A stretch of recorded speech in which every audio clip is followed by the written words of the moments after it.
സരിതശ്ച മഹീതലേ താവത് രാമായണ കഥ ലോകേഷു പ്രചരിഷ്യതി. അതാണ് അതിൻ്റെ അർത്ഥമായിട്ട് പറയുന്നത്.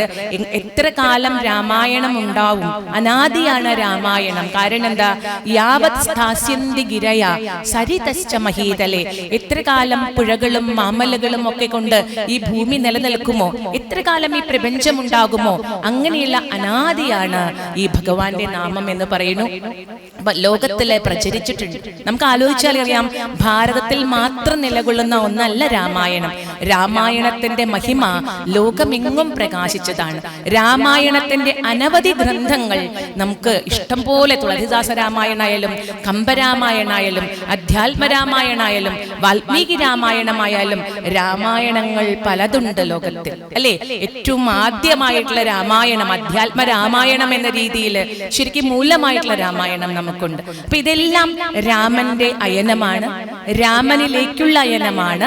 എങ്ങനെ രാമനായി തീരാം എന്നതാണ് നമ്മളെല്ലാം, ഓരോ ജീവനും ഇവിടെ നമ്മൾ ആലോചിക്കുമ്പോൾ ഏറ്റവും കൂടുതൽ ചർച്ച ചെയ്യുന്നത് പ്രകൃതി പുരുഷ ഒരു ബന്ധത്തെ കുറിച്ചാണ്. ആധ്യാത്മിക തലത്തിൽ പ്രകൃതി എന്ന് പറയുമ്പോൾ ഭഗവാനിൽ നിന്ന് ബാക്കിയുള്ളതെല്ലാം പ്രകൃതിയാണ്. ഭഗവാൻ പുരുഷനായും പ്രകൃതി അതിന്റെ മായയായും. ഭഗവാനെ പ്രവർത്തിക്കാനായിട്ട് ഒരു രൂപമെടുക്കുമ്പോൾ പ്രവർത്തിക്കാനായിട്ട് ഒരു ശക്തി വേണം. ആ ശക്തി വിശേഷത്തെയാണ് നമ്മൾ പ്രകൃതി എന്ന് പറയുന്നത്. അല്ലാതെ നമ്മുടെ ഒരു സ്ത്രീ സങ്കല്പം, ഒരു ലിംഗവ്യത്യാസത്തിലുള്ള സ്ത്രീ സങ്കല്പത്തിലല്ല ഇവിടെ പ്രകൃതി എന്ന് പറയുന്നത്. അപ്പൊ ശരിക്കും സീതാദേവി നമുക്ക് അങ്ങനെ തോന്നുമെങ്കിലും ഭഗവാന്റെ ഇച്ഛാശക്തി, ക്രിയാശക്തി, ജ്ഞാനശക്തി എന്നൊക്കെ പറയും. ശക്തി സ്വരൂപനാണ് ഭഗവാൻ. ആ ശക്തിയോട് ചേർന്ന് നിൽക്കുന്നതാണ്, ആ മായാസ്വരൂപനാണ് ഭഗവാൻ. അപ്പോഴാണ് പ്രപഞ്ചത്തില് നമുക്ക് ജീവിക്കാനായിട്ട് സാധിക്കുള്ളൂ. കാരണം ഈ മായ ഉണ്ടെങ്കിലേ, മായയ്ക്ക് രണ്ട് ഗുണമുണ്ട് ദോഷമുണ്ട്. പക്ഷെ ഈ മായയാണ് നമ്മളെ ജീവിപ്പിക്കുന്നത്. അപ്പോ ആ മായയോട് കൂടിയിട്ടുള്ള ഭഗവാൻ, അതാണ് ശ്രീരാമചന്ദ്രസ്വാമി. അപ്പൊ മായ എങ്ങനെയാണ്, ഈ ജീവൻ എന്താണ്? അങ്ങനെ ആധ്യാത്മിക തലത്തിൽ വളരെ ഉയർന്നൊരു തലത്തിലേക്ക് ജ്ഞാനമായിട്ടുള്ള, വിജ്ഞാനമായിട്ടുള്ള കുറേയേറെ തത്വങ്ങളെ എഴുത്തച്ഛൻ മനോഹരമായിട്ട് വരച്ചു കാട്ടി തന്നിട്ടുണ്ട്. എഴുത്തച്ഛന്റെ രാമൻ വെറും ഒരു മനുഷ്യനല്ല, ഒപ്പം തന്നെ എന്ത് തന്നെയാണ്, ദൈവികമായിട്ടുള്ള ആ ഒരു ദൈവവിശേഷം കൂടിയുള്ള രാമനായിട്ടാണ് എഴുത്തച്ഛൻ നമുക്ക് രാമനെ അവതരിപ്പിക്കുന്നത്. അതില് മായ എന്താണ്, ജീവൻ എന്താണ്, പ്രകൃതി എന്താണ്, പുരുഷൻ എന്താണ്, നമുക്ക് രാമായണത്തിനെ പല നിലയ്ക്ക് നോക്കിക്കാണാനായിട്ട് സാധിക്കും. ഉപാസകന്റെ രൂപത്തിലാണ് ഭഗവാൻ രൂപം കൈക്കൊള്ളുക എന്ന് പറയും. ഉപാസകൻ ഏതു രൂപത്തിലാണോ ഉപാസിക്കുന്നത്, നമ്മുടെ സനാതന ധർമ്മത്തിനുള്ള ഒരു ഗുണം അതാണ്. ഭിന്ന രുചിർ ലോകാഹ എന്ന് പറയും. ലോകമെല്ലാം ഭിന്ന രുചിക്കാരാണ്. ഇപ്പൊ മറ്റു മതസ്ഥരെ നോക്കുമ്പോൾ ഒരേ ഒരു മാർഗവും ഒരേ ഒരു ലക്ഷ്യവുമേ ഉള്ളൂ. നമുക്ക് ഒരു ലക്ഷ്യത്തിൽ എത്തിച്ചേരാനായിട്ട് ഒരേ ഒരു മാർഗം, ആ മാർഗത്തിലൂടെ കടക്കുക, ആ ലക്ഷ്യത്തിൽ എത്തുക. പക്ഷെ നമ്മളെ സംബന്ധിച്ചോളം അങ്ങനെയല്ല. നമ്മുടെ ലക്ഷ്യം ഒന്നാണെങ്കിലും മാർഗങ്ങൾ അനവധിയാണ്, ഉപാസന മാർഗങ്ങൾ നിരവധിയാണ്. എങ്ങനെയാണോ നമ്മുടെ ആ ഒരു ജന്മത്തിലെ വാസന, ജന്മവാസനയനുസരിച്ച് നമ്മുടെ ഉപാസനാ മാർഗങ്ങളും വ്യത്യസ്തമായിരിക്കും. ചിലവർക്ക് ദേവീ രൂപത്തിലാവും, ശക്തി സ്വരൂപിണിയായ ആ ജഗദംബികയുടെ രൂപത്തിലായിരിക്കും ഉപാസന. ചിലവർക്ക് ആ പരമശിവ തത്വം, അദ്വൈതമായിരിക്കുന്ന സകലത്തിന്റെയും ലോകഗുരുവായിരിക്കുന്ന ആ ദക്ഷിണാമൂർത്തി സങ്കല്പത്തിലായിരിക്കും, ജ്ഞാനസ്വരൂപനായിരിക്കും ഭഗവാനെ അനുസ്മരിക്കുക. ചിലവർക്ക് ലീലയാടുന്ന അമ്മമാർക്കെല്ലാം ലാളിക്കാവുന്ന, ഗോപികമാർക്കെല്ലാം അല്ലെ എപ്പോഴും സമീപിക്കാവുന്ന ആ കോമള സുന്ദരനായിട്ടുള്ള ആ താമര കണ്ണനായി ായിരിക്കാം ഉപാസന. ഏതാണോ നമ്മുടെ മനസ്സിന്റെ ആ ഒരു ചിത്തത്തിന്റെ ഒരു ജന്മസിദ്ധി, അല്ലെങ്കിൽ ജന്മം കൊണ്ട് നമ്മൾ ആർജിച്ചെടുത്ത പല പല ജന്മങ്ങളായി പല രൂപത്തിൽ ജനിച്ച് അവസാനം ഈ മനുഷ്യവേഷം കൈക്കൊണ്ട് നമ്മുടെ ഉപാസനാ മൂർത്തി ഏതാണ് എന്നത് നമുക്ക് ആ മാർഗത്തിൽ നമുക്ക് ചരിക്കാനായിട്ട് പറ്റും. ആകാശാൽ പതിതം തോയം യഥാ ഗച്ഛതി സാഗരെ സർവദേവ നമസ്കാരം കേശവം പ്രതി ഗച്ഛതി. ആകാശത്തിൽ നിന്ന് പതിക്കുന്ന വെള്ളം എങ്ങനെയാണോ സാഗരത്തിൽ എത്തിച്ചേരുന്നത്, അങ്ങനെ എല്ലാ ദേവന്മാർക്കുമുള്ള നമസ്കാരം ആ സാക്ഷാൽ പരബ്രഹ്മത്തിൽ തന്നെ ലയിച്ചു ചേരുന്നു എന്ന് പറയുന്നു. അപ്പൊ നമ്മുടെ എല്ലാം ആത്യന്തികമായിട്ട് നമ്മൾ എങ്ങനെയാണോ പുഴ, അങ്ങനെയാണ് പറയാ, പല നാമങ്ങൾ കൈക്കൊണ്ട് ആ പലയിടത്തുനിന്ന് ജനിച്ചുകൊണ്ട് അതിന്റെ വേഗതയേറി കുതിച്ചു ചാട്ടത്തിൽ അത് കഴിഞ്ഞ് കുതിച്ചോടി അവസാനം എത്തുന്നത് ഗംഗയായും യമുനയായും നർമ്മദയായും സിന്ധുവായും കാവേരിയായും നിളയായും ഒക്കെ അവസാനം എത്തിച്ചേരുന്നത് ആ നാമരൂപങ്ങളെ മാറ്റിയിട്ട് ആ സാഗരത്തിലാണ്. സാഗരത്തിൽ എത്തിച്ചേരുമ്പോൾ പിന്നെ ഏതില്ല? ഈ നാമരൂപങ്ങളില്ല. അപ്പൊ നമുക്ക് ഏറ്റവും എളുപ്പമായ ഒരു മാർഗം അത് മനസ്സിലാക്കാൻ, ആത്മീയമായ തത്വത്തെ മനസ്സിലാക്കാനുള്ള ഏറ്റവും എളുപ്പമായിട്ടുള്ള മാർഗമാണത്. നമ്മൾ ഒന്നുകിൽ ഗംഗയായി സങ്കല്പിക്കുക, സരസ്വതിയായി സങ്കല്പിക്കുക. ഇതൊക്കെ ഏതുവരെയുള്ളൂ? സാഗരത്തിൽ എത്തിച്ചേരണ വരെ നമുക്ക് എന്തുള്ളൂ? ഗംഗ എന്ന അസ്തിത്വം, അല്ലെങ്കിൽ സരസ്വതി ദേവി എന്നുള്ള അസ്തിത്വം, അല്ലെങ്കിൽ നമുക്ക് നർമ്മദ എന്നുള്ള അസ്തിത്വം. എപ്പോഴാണോ നമ്മളെ സാഗരത്തിൽ ലയിച്ചു ചേരുന്നത്, പിന്നെ ഒറ്റ വാക്കേ ഉള്ളൂ, അതെന്താണ്? സാഗരം. പിന്നെ നമ്മുടെ ഗുണങ്ങളും, നമ്മൾ ഗുണങ്ങളുണ്ടെന്ന് അഭിമാനിച്ച ഗംഗയുടെ ആ ഒരു ക്വാളിറ്റി പിന്നെ ഏതിൽ കാണാനായിട്ട് സാധിക്കില്ല? സമുദ്രത്തിൽ ചെന്നാൽ പിന്നെ എല്ലാം ഉപ്പ് ജലമാണ്, ഉപ്പേ ഉള്ളൂ. അപ്പൊ ഇതേപോലെ നമ്മുടെ ജന്മം കൈക്കൊണ്ട്, രൂപം കൈക്കൊണ്ട് നാം എല്ലാം ഗംഗയായും ഇതാ സരസ്വതിയായും അതുപോലെ യമുനയായും ഒഴുകുന്നു. ഏതുവരെ? ആ അനന്തമായിട്ടുള്ള ഭഗവാന്റെ ചൈതന്യമായ ആ പരബ്രഹ്മമായ സാഗരത്തിൽ ലയിക്കുന്നതുവരെ നമുക്കൊക്കെ നാമങ്ങൾ ഉണ്ടെന്ന് തോന്നുന്നു, നമുക്ക് ഗുണങ്ങൾ ഉണ്ടെന്ന് തോന്നുന്നു. എന്നാൽ എപ്പോ ആ പദത്തിലെത്തുന്നു, അതോടെ നമ്മുടെ ആ ലക്ഷ്യസ്ഥാനത്തെത്തുന്നു. എവിടെ നിന്ന് പുറപ്പെട്ടു അവിടെ നിന്ന് തന്നെ ഒരു ചംക്രമണമാണ്. പ്രകൃതിയിലേക്ക് നോക്കുകയാണെങ്കിൽ സമുദ്രത്തിലെ ജലം ആവിയായി മഴ പെയ്ത് അങ്ങനെ നദികളെ രൂപം കൊണ്ട് വീണ്ടും എന്ത് ചെയ്യുന്നു? ഒരു ചക്രമാണ്, സംസാരമാകുന്ന ചക്രം. ഇതിലെ ഈ ജീവനും തന്നെ ഈ ചക്രത്തിൽ ഉൾപ്പെട്ട് അവസാനം എവിടെ നിന്ന് പുറപ്പെട്ടുവോ അതിൽ തന്നെ ചെന്ന് ചേരുന്നു. പഞ്ചഭൂതാത്മകമായ ഈ ശരീരം പഞ്ചത്വം പ്രാപിക്കുന്നു. പഞ്ചത്വം പ്രാപിക്കുക എന്നാണ് പണ്ട് പറഞ്ഞിരുന്നത്. എന്താണ് ഈ പഞ്ചത്വം പ്രാപിക്കൽ? പഞ്ചതത്വങ്ങളിൽ നിന്നുണ്ടായ ഈ ജീവൻ അല്ലെങ്കിൽ ഈ ശരീരം, ജീവൻ അവിടെയുണ്ട്, ജീവൻ ഒരു ശരീരത്തെ സ്വീകരിക്കുകയാണ്. ആ ശരീരം പഞ്ചതത്വങ്ങളിൽ തന്നെ ലയിക്കുന്നു. അഗ്നി, ഭൂമി, ആകാശം, വായു, ജലം തുടങ്ങിയിട്ടുള്ള ഈ പഞ്ചതത്വങ്ങളിലേക്ക് ആ ശരീരം ലയിച്ചു തീരുന്നു. അതിന് യാതൊരുവിധ തടസ്സങ്ങളുമില്ലാത്ത ആ ആത്മാവ് മാത്രം അചഞ്ചലനായിട്ട് നിലകൊള്ളുന്നു. ആദ്യം മുഖവുരയായിട്ട് രാമായണ ചിന്തകളെ പറഞ്ഞ ശേഷമാണ് കഥാഭാഗങ്ങളിലേക്ക് കിടക്കുന്നത്.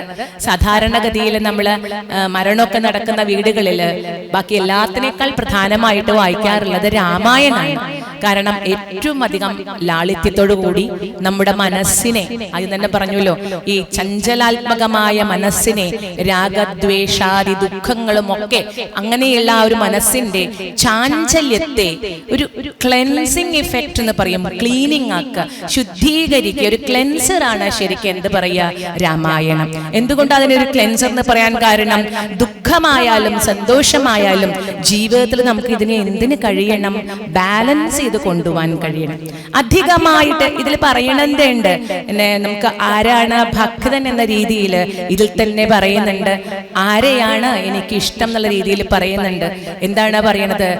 നമുക്ക് ഇഷ്ടമുള്ളതിൽ സന്തോഷിക്കാതിരിക്കുകയും ഇഷ്ടമില്ലാത്തതിൽ ദുഃഖിക്കാതിരിക്കുകയും ചെയ്യുന്നവരാരാണോ അവരാണ് എനിക്ക് പ്രിയൻ എന്ന് പറയുന്നുണ്ട്. എന്താ അർത്ഥം? നമുക്ക് എല്ലാവർക്കും ഇഷ്ടമുള്ളതിലും നമുക്ക് സന്തോഷം തരുന്ന കാര്യങ്ങളിലുമാണ് എന്തുണ്ടാവുക? സന്തോഷം ഉണ്ടാവുക. നമ്മുടെ മനസ്സിന് ഇഷ്ടമില്ലാത്ത കാര്യങ്ങളിലാണ് നമുക്ക് എന്തുണ്ടാവുക? ദുഃഖം ഉണ്ടാവുക. അപ്പൊ ഈ ദുഃഖം എന്നതും സുഖം എന്നതും യഥാർത്ഥത്തിൽ എന്താണ്? നമ്മുടെ അനുഭവമാണ്. നമ്മുടെ മനസ്സ് അതിനെ സ്വീകരിക്കുന്നതാണ് സുഖവും ദുഃഖവും. ഒരു ചെറിയ എക്സാമ്പിൾ പറയാൻ പറ്റും. ശാരീരികമായി നമുക്ക് വേദനിച്ചു കഴിഞ്ഞാൽ നമുക്കത് പ്രതികൂല വേദനീയമാണ്, അത് ദുഃഖമാണ്. എന്നാൽ കൂടി അതിന്റെ തീവ്രത കുറഞ്ഞും കൂടിയിരിക്കും. ഒരു ചെറിയ ഉദാഹരണം നമുക്ക് മനസ്സിലാക്കാൻ സാധിക്കും. നമ്മുടെ തന്നെ എന്തെങ്കിലും കാരണം കൊണ്ട്, ഉദാഹരണത്തിന് ചെറിയൊരു കാര്യം എടുക്കുകയാണെങ്കിൽ നമ്മുടെ കൈവിരൽ തന്നെ നമ്മുടെ കണ്ണിൽ കൊണ്ടാൽ നമുക്ക് വേദനിക്കുന്നുണ്ട്. പക്ഷെ നമ്മൾ എന്ത് ചെയ്യുന്നില്ല? അതിനെ തീവ്രമായിട്ടുള്ള ഒരു വേദനയായിട്ട് കണക്കാക്കണില്ല. എന്താ കാരണം? കൊണ്ടത് നമ്മുടെ കൈയിന്റെ വിരലാണ്, അതുകൊണ്ടാണ് അല്ലെ. തിരിച്ച് അത് തന്നെ വേറൊരാളുടെ കൈയാണ് കൊണ്ടതെങ്കിൽ നമ്മുടെ പ്രതികരണം എങ്ങനെയായിരിക്കും? ഉള്ളതിന്റെ ഇരട്ടിയായിരിക്കും. ഇതേപോലെ തന്നെ നമുക്ക് നടന്നു പോകുമ്പോൾ നമ്മുടെ അബദ്ധം കൊണ്ട് നമുക്കൊരു വീഴ്ച പറ്റി മുറിവ് വന്നാൽ അത് സാരില്ല എന്നിരിക്കും. തിരിച്ച് നമ്മൾ നടന്നു ഒരാൾ തട്ടിയിട്ടതാണെങ്കിലോ പിന്നെ ഇതിന്റെയൊക്കെ ഇരട്ടിയുടെ വേദന ചിലപ്പോൾ അയാളെ ഒരു എന്ത് കൊടുക്കും, അയാളോട് ദേഷ്യപ്പെടും ഒക്കെ ചെയ്യും. അപ്പൊ നമ്മുടെ ശരിക്കും പറഞ്ഞാൽ നമ്മുടെ ഈ സുഖം ദുഃഖം എന്നുള്ള അവസ്ഥ ശരിക്കും എന്തുകൊണ്ടാണ് നമ്മൾ അനുഭവിക്കുന്നത്? നമ്മുടെ മനസ്സുകൊണ്ടാണ്. ഈ മനസ്സ് നമ്മുടെ കണക്കാക്കുന്നതിൽ നിന്ന് നമുക്ക് അത്ര അധികം എന്ത് വരണില്ല, വേദന വരണില്ല. പക്ഷെ അതേ സമയം അവരുടെ വേർപാട് എന്തുണ്ടാക്കണുണ്ട്, വേദന ഉണ്ടാക്കണുണ്ട്. അങ്ങനെ വെച്ചാൽ ദുഃഖം എന്ന് പറയുമ്പോൾ മരണം ദുഃഖമാണെങ്കിൽ നമ്മൾ എന്ത് ചെയ്യണം? എല്ലാ ദിവസവും ഈ പത്രമെടുത്ത് അതിന്റെ ചരമകോളം എടുത്ത് അതിൽ മരിച്ച ആളുകൾക്കൊക്കെ എന്ത് ചെയ്യണം? സ്മരണാഞ്ജലി കരഞ്ഞുകൊണ്ട് അർപ്പിക്കണം. ആരെങ്കിലും ചെയ്യാറുണ്ടോ? ഒരാൾ പോലും നോക്കാറ് പോലും ഇല്ല. നീ നോക്കുകയാണെങ്കിൽ തന്നെ എപ്പോഴാണ് നമ്മളെ നോട്ടം അവിടെ ശ്രദ്ധയിൽ വരിക? നമുക്ക് പരിചിതമായ ഒരു മുഖം അതിൽ കണ്ടാൽ മാത്രമാണ്.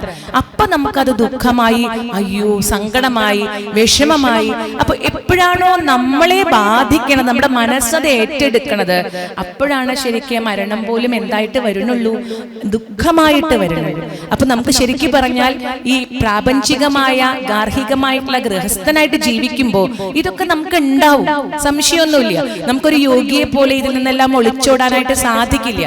പക്ഷെ ഭാഗവതവും രാമായണമൊക്കെ പറയണത് എന്താ? നമ്മൾ ഇതിനോട് ഒട്ടാതിരിക്കുക എന്നേ പറയുന്നുള്ളൂ. എന്താ ഈ ഒട്ടൽ എന്ന് പറഞ്ഞാൽ? വല്ലാതെ അതിനോടൊരു ഒബ്സെഷൻ എന്ന് പറയും നമ്മൾ, ഒരു അഭിനിവേശം, അതിനോട് ഒട്ടി നിൽക്കുക. അതിന് ആധ്യാത്മിക തലത്തിലെ ഏറ്റവും നന്നായിട്ട് പറയുന്ന ഒരു ഉദാഹരണമുണ്ട്. എന്താണ് ആ ഉദാഹരണം? നമ്മൾ ഒരു പച്ച തേങ്ങ എടുക്കുക, ഒരു കൊട്ട തേങ്ങ എടുക്കുക. എന്താണ് ഈ പച്ച തേങ്ങയുടെ പ്രത്യേകത? അതിൽ നാളികേരം എങ്ങനെയായിരിക്കും? നമുക്ക് ആ നാളികേരത്തെ എടുക്കാൻ നല്ല പണിയാണ്. എന്താ കാരണം? അത് ആ ചകിരിയോടും ഒക്കെ ചേർന്ന് എത്ര ആക്കി കഴിഞ്ഞാൽ അതത് വേറിട്ട് കിട്ടാനുള്ള ഒരു പ്രയാസമുണ്ട്. എന്നാൽ ഒരു കൊട്ട തേങ്ങയാണെങ്കിലോ, തേങ്ങ അതിന്റെ ഉള്ളിലുണ്ട്, ഒക്കെയുണ്ട്, ചകിരിയും കാര്യങ്ങളും ഒക്കെ ഉണ്ട്. പക്ഷെ ആ കൊട്ടത്തേങ്ങ എന്ത് ചെയ്യുന്നു? വേഗം കിട്ടും. നമ്മൾ ഗൃഹസ്ഥനായിട്ട് ജീവിക്കുന്ന സമയത്ത് ഏകദേശം നമുക്കൊരു അറിവ് വെക്കുന്ന കാലം തൊട്ട് നമ്മൾ ഏതാവാൻ ശ്രമിക്കണം? കുറേശ്ശെ ഈ കൊട്ടത്തേങ്ങ ആവാൻ ശ്രമിക്കണം. ഇതിനുള്ളിൽ നിന്നുകൊണ്ട് തന്നെ, അതായത് ഈ പ്രാപഞ്ചിക വിഷയങ്ങളിൽ രമിച്ചുകൊണ്ട് തന്നെ, അതിന്റെ സുഖങ്ങളും ദുഃഖങ്ങളും ഒക്കെ അനുഭവിച്ചുകൊണ്ട് തന്നെ ഒരു ബാലൻസ്ഡ് ആയിട്ട്, അതുകൊണ്ട് ഒട്ടാതെ. കാരണം എന്താ? ഞാൻ എന്ന ഈ വസ്തു സത്യത്തിൽ എന്താണ്? ആ പച്ചത്തേങ്ങ കുറെ കഴിഞ്ഞാൽ എന്തായിട്ട് മാറുന്നുണ്ട്? കൊട്ടത്തേങ്ങയായി മാറി പറ്റൂ, അല്ലാണ്ട് പച്ചത്തേങ്ങയായിട്ട് മാത്രമല്ല എന്റെ ജീവിതം. അപ്പൊ നമുക്ക് തോന്നിപ്പിക്കുകയാണ് യൗവന കാലങ്ങളിലൊക്കെ എന്ത്? ഞാനാണ് ഇതിന്റെ എല്ലാം. കാരണം എന്നോട് ഒട്ടിയിട്ടാണ് അതിന്റെ ചകിരിയാണെങ്കിലും ബാക്കി എല്ലാ സാധനങ്ങളാണെങ്കിലും എന്നോട് ഒട്ടി, എന്നെ വേർപിരിയാൻ കഴിയാതെ ഞാൻ എന്ന വസ്തുവിൽ ഒട്ടി നിൽക്കുകയാണ് എന്ന് ധരിക്കും. പക്ഷെ കുറെ കഴിയുമ്പോൾ ജീവിതം നമ്മളെ ബോധ്യപ്പെടുത്തും എന്താണ്? ഇതൊക്കെ ഉണ്ടെങ്കിലും ഞാനില്ലെങ്കിലും അവയ്ക്ക് എന്തുണ്ട്? അസ്തിത്വമുണ്ട്. എന്നിൽ നിന്ന് വിട്ടു നിൽക്കാൻ കഴിയും. അതുപോലെ ഞാനും തന്നെ ഇതിൽ നിന്ന് വിടേണ്ട ഒരാളാണ്. അപ്പൊ ഈ രീതിയിലാണ് ആധ്യാത്മിക തത്വങ്ങളെ നമ്മൾ മനസ്സിലാക്കേണ്ടത്. അപ്പൊ മരണസമയത്ത് നമ്മൾ രാമായണം വായിക്കുന്നു എന്ന് പറഞ്ഞാൽ ഇതിൽ ഓരോ വരിയിലും എന്ന് തന്നെ പറയാം, എപ്പോഴും ഉപയോഗിക്കുന്ന ഒരു ശബ്ദമാണ് ഏത്? രാമശബ്ദം. രാമശബ്ദത്തിന്റെ പ്രത്യേകത എന്താ രാമശബ്ദത്തിന്റെ പ്രത്യേകത? രമയതി ഇതി രാമ എന്നാണ് വാക്കിൽ പറയാം. രമയതി ഇതി രാമ പറയുമ്പോൾ എന്താ? രമിപ്പിക്കുന്നതാണ് രാമശബ്ദം. ഭഗവാന്റെ നാമകരണമൊക്കെ നമുക്ക് ഭാഗവതം നോക്കിയാലും അറിയാം, തന്നിലേക്ക് ആകർഷിക്കുന്നത് കൊണ്ട് കൃഷ്ണൻ, അല്ലെ? കൃഷ്ണൻ എന്ന് പറഞ്ഞാൽ എന്താ അർത്ഥം? എല്ലാ ജീവജാലങ്ങളെയും ആ ജീവനെ മുഴുവൻ തന്നിലേക്ക് ആകർഷിക്കുന്നത് കൊണ്ടാണ് കൃഷ്ണനാമം. ദുഃഖങ്ങളെ ഒടുക്കുന്നവൻ കൃഷ്ണനാമം, അല്ലെ? ബലരാമൻ എന്താണ്? ബലനുമാണ്, രഞ്ജിപ്പിക്കുന്നതുമാണ്. അതാണ് ബലരാമൻ എന്ന പേരിട്ടത്. അപ്പൊ ഓരോന്നും അന്വർത്ഥമായിട്ടാണ് ഇവിടെ ശ്രീരാമചന്ദ്ര സ്വാമിയുടെ നാമകരണവും അതെ രമയതി ഇതി രാമ എന്ന് പറയാം. അതായത് ഭഗവാൻ ശരിക്കും പറഞ്ഞാൽ രാ എന്നും മാ എന്ന അക്ഷരങ്ങളില് ആ രമിപ്പിക്കുന്ന ശബ്ദമാണ് രാ എന്ന ഋകാരം. മാത്രമല്ല രാമശബ്ദത്തെ നമ്മളെ താരക ശബ്ദം, താരക ബ്രഹ്മം എന്നൊക്കെയാണ് പറയുക. ആ രാമനാമത്തിന്റെ മഹിമ നമുക്ക് സഹസ്രനാമത്തിന്റെ അവസാനം ഈ സഹസ്രനാമം മുഴുവനായിട്ട് ചെല്ലാനുള്ള ഒരു സമയമില്ല, അല്ലെങ്കിൽ എന്തെങ്കിലും കഷ്ടപ്പാടുകൾ ഉണ്ടെങ്കിൽ അതിന്റെ തുല്യമായ ഒരു നാമമാണ് ശ്രീരാമ ശബ്ദം എന്ന് നമുക്ക് പറയുന്നുണ്ടല്ലേ. എങ്ങനെയാ പറയണത്? ശ്രീരാമ രാമ രാമേതി രമേ രാമേ മനോരമേ സഹസ്രനാമ തത്തുല്യം രാമനാമ വരാനനെ. അവിടെ തന്നെ അടിവരയുണ്ട്. സഹസ്രനാമത്തിനും തുല്യമായ ആ ഒരു ശബ്ദമാണ് രാമനാമം. ഇതിൽ ഏറ്റവും കൂടുതൽ നമ്മൾ അറിയാതെയാണെങ്കിലും രാമശബ്ദം ഉച്ചരിക്കാണ്ട് ഈ രാമായണം ഉണ്ടാവില്ല. അപ്പോ ഓം നമോ നാരായണായ എന്ന ആ നാരായണ ശബ്ദത്തിന്റെ ബീജാക്ഷരമായിട്ടുള്ള രകാരവും ഓം നമഃശിവായ എന്ന ആ അല്ലേ നമുക്ക് നമഃശിവായ മകാരവും അതിന്റെ ബീജാക്ഷരമാണ് മ. അതെടുത്താൽ പിന്നെ ആ മന്ത്രമില്ല എന്നർത്ഥം. അപ്പൊ മന്ത്രത്തിന്റെ ഏറ്റവും മൂലമായിട്ടുള്ള അക്ഷര ബ്രഹ്മമാണത്. അക്ഷരം എന്ന വാക്കിന് എന്താണ് അർത്ഥം? ക്ഷരമില്ലാത്തത്, നാശമില്ലാത്തത്. അതാണ് അക്ഷരം. നമ്മൾ കാണുന്ന ആൽഫബറ്റ് എന്ന അർത്ഥമല്ല. ക്ഷരമില്ലാത്തത് എന്ന് പറഞ്ഞാൽ എന്താ അർത്ഥം? നാശമില്ലാത്തത്. നാശമില്ലാത്തത് ഏതാ? ഇത് ദൃശ്യം തത് നശ്യം. എന്താ കാരണം? ഈ കാണുന്ന പ്രപഞ്ച വസ്തുക്കളെല്ലാം നശിക്കാനുള്ളതാണ്. അത് കാണുന്ന ഞാനും എന്തുകൊണ്ടാ കാണുന്നത്? നാശമുള്ള ഞാനാണ്. അനശ്വരമായിട്ടുള്ള ഞാനല്ല. ഈ പ്രകൃതമായിട്ട് നോക്കുകയാണെങ്കിൽ എന്റെ ദേഹത്തിന് നാശമുണ്ട്, ഈ എടുത്തിരിക്കുന്ന വേഷത്തിന് നാശമുണ്ട്. അപ്പൊ ആ കണ്ണുകൊണ്ട് നമ്മൾ കാണുന്ന പ്രപഞ്ച വസ്തുക്കളെല്ലാം എന്താണ്? ഏത് ദൃശ്യം തത് നശ്യം, നശിക്കാനുള്ളതാണ്. അപ്പൊ നശിക്കാനില്ലാത്ത ക്ഷരമില്ലാത്തതാണ് എന്ത്? അക്ഷരം. അപ്പൊ നാശമില്ലാത്തതാണ്. അതുകൊണ്ട് തന്നെ അത് ശരിക്കും ബ്രഹ്മസ്വരൂപമാണ്. ശരിക്കും പറഞ്ഞ നാമപുരാണം തന്നെയാണ്.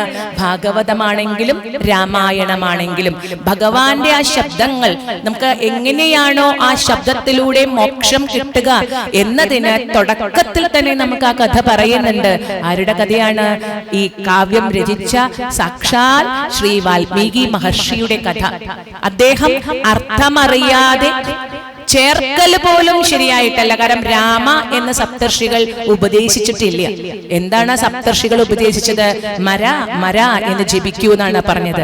കാരണം ആ വാക്പുണ്യം തെറ്റായില്ല. മര മര എന്ന് പറയുമ്പോ അതിങ്ങനെ ചെല്ലി വരുമ്പോൾ അപ്പൊ എന്ത് ശബ്ദമായിട്ട് മാറും? രാമശബ്ദമായിട്ട് മാറും. അത്രയും ആധ്യാത്മിക ബോധം അല്ലെങ്കിൽ ജ്ഞാനവും ഇല്ലാത്ത ഒരു കാട്ടാളനായിട്ടുള്ള ഒരാൾക്ക് ആ നാമജപം കൊണ്ട് വാൽമീകി മഹർഷിയിലേക്ക് ഉയർന്ന് ഇനി നമുക്കെല്ലാം മോക്ഷപ്രദമായ ഈ രാമായണത്തെ രചിക്കാൻ കഴിഞ്ഞുവെങ്കിൽ എന്താണ് ആ രാമനാമ മഹിമ? അത് തന്നെയാണ് രാമായണം. ജപിക്കുക സദാകാലവും അല്ലേ. കാരണം എന്താ?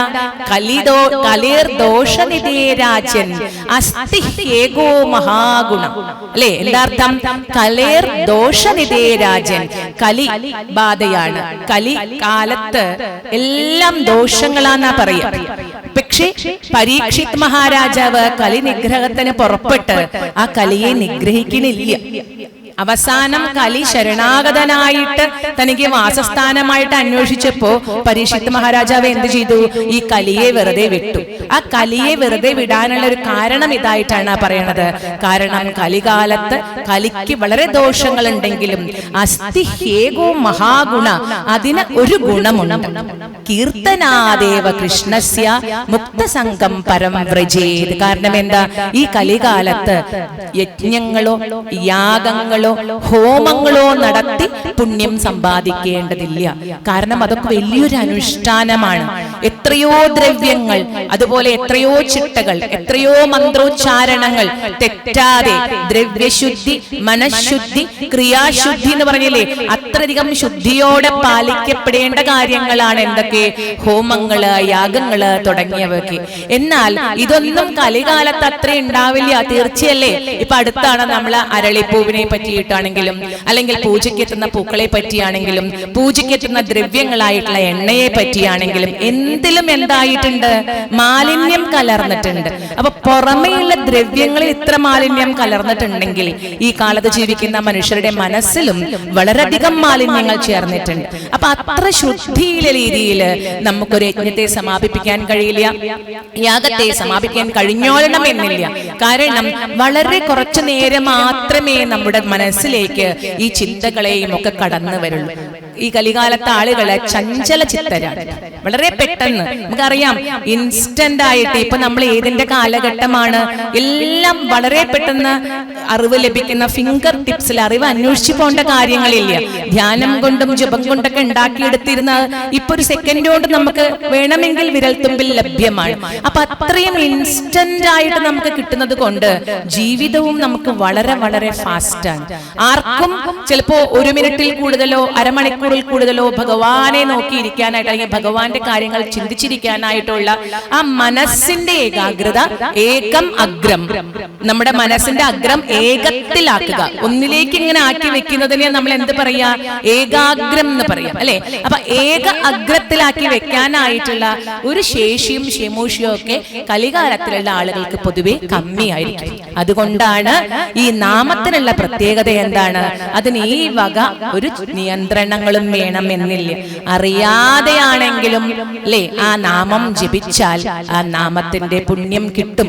എങ്ങനെയാണോ ഔഷധങ്ങളുടെ കൂട്ടറിയാതെ അതിൽ എന്ത് ചേർത്തിരിക്കണോ എന്നറിയാതെ ഔഷധം നമ്മൾ കഴിക്കുമ്പോൾ നമ്മുടെ രോഗത്തിന് ശമനം ഉണ്ടാകുന്നത്, അങ്ങനെയുള്ളൊരു നാമം എങ്ങനെയാണ്, ഭേഷജമാണ് അല്ലെ.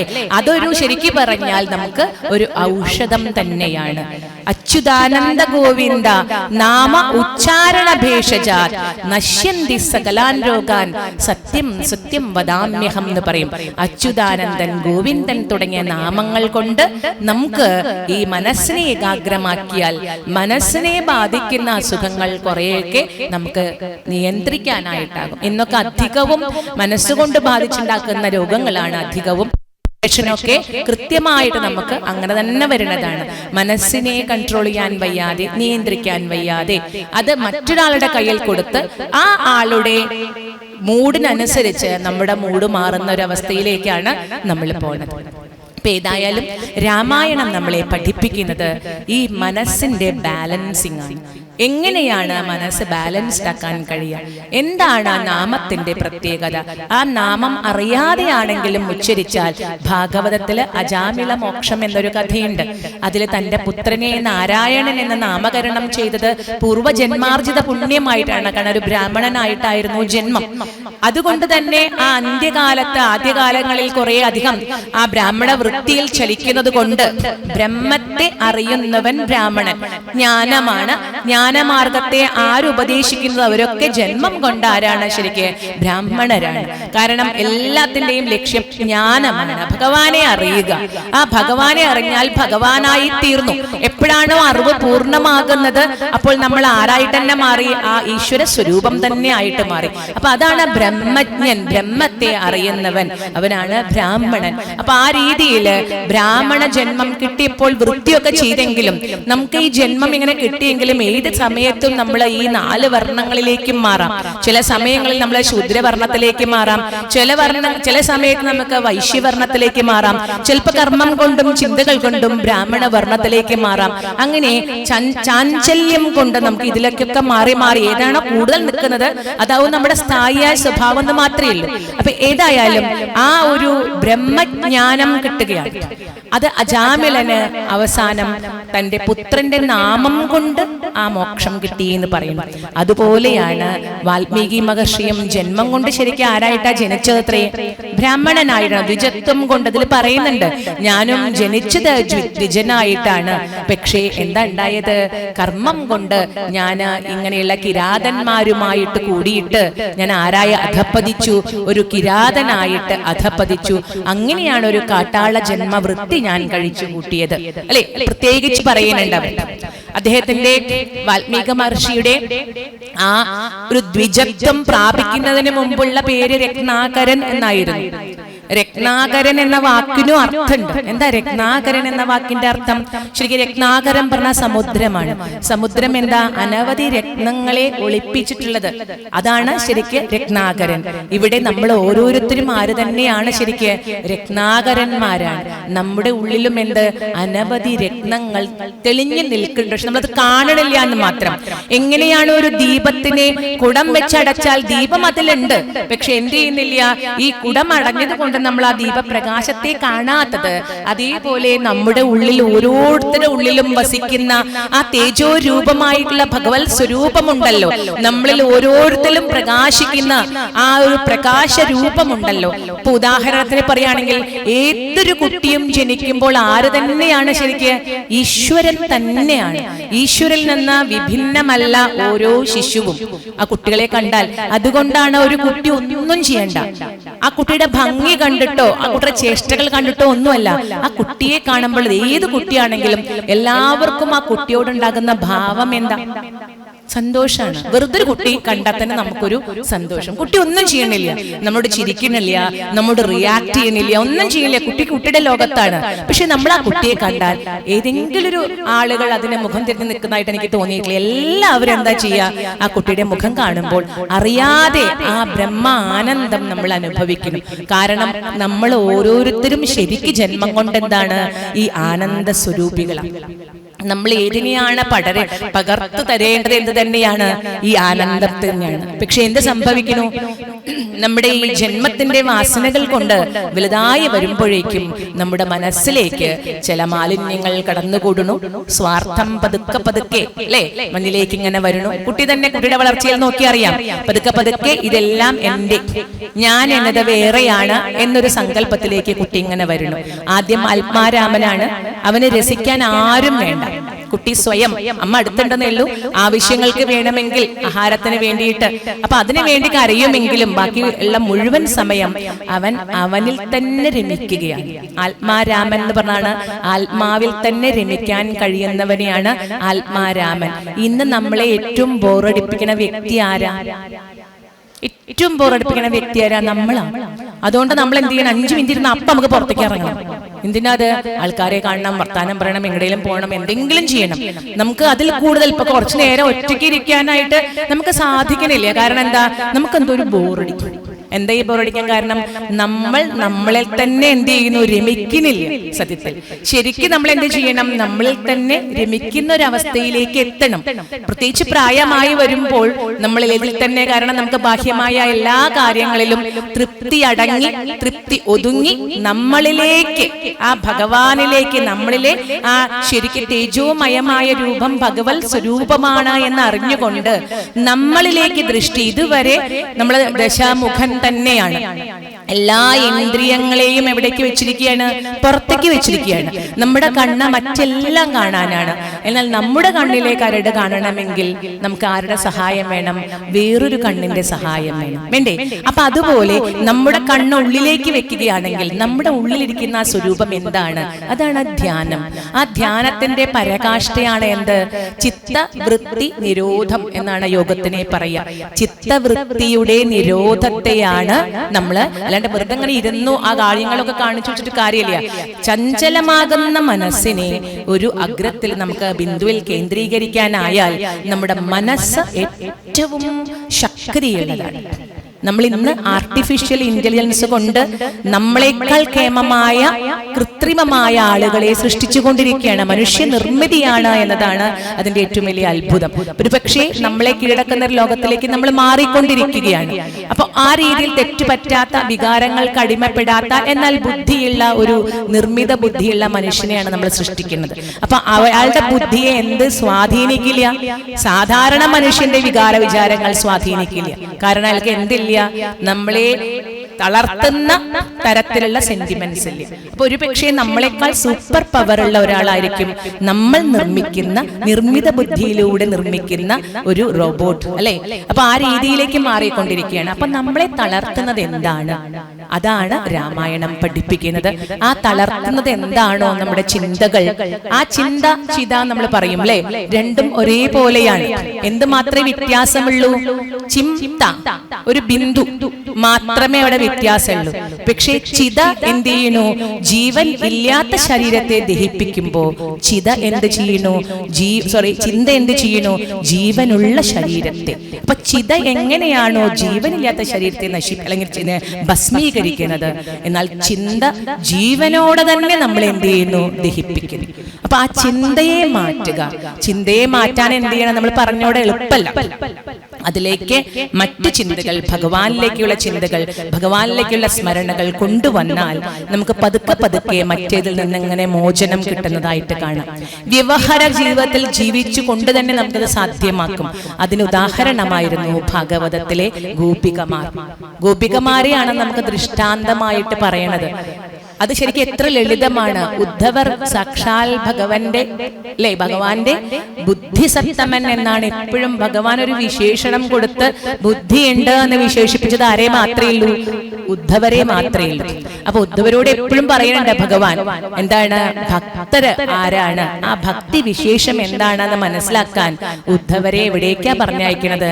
ഒരു അക്ഷരാഭ്യാസവും ഇല്ലാത്ത, യാതൊരു വേദ പരിജ്ഞാനവും ഇല്ലാത്ത, ശരിക്കും പറഞ്ഞാൽ നമ്മൾ ചിലപ്പക്ഷേ വിചാരിക്കും സദാചാരമതികൾ പോലും അല്ലാത്ത, നമ്മൾ ചിലപ്പോൾ വിചാരിക്കും വേണമെങ്കിൽ അങ്ങനെയുള്ള ഗോപികമാരുടെ അടുത്തേക്കാ പറഞ്ഞയക്കുന്നത്. അവിടെ ചെല്ലുമ്പോൾ ഗോപികമാര് മുഴുവൻ ഒരു പൂജാമുറിയിൽ ഇരുന്നു കൊണ്ട് ഭഗവാന്റെ നാമം കീർത്തിച്ചുകൊണ്ട് വിളക്കം കത്തിച്ച് നാമം ചെല്ലുകയാണോ?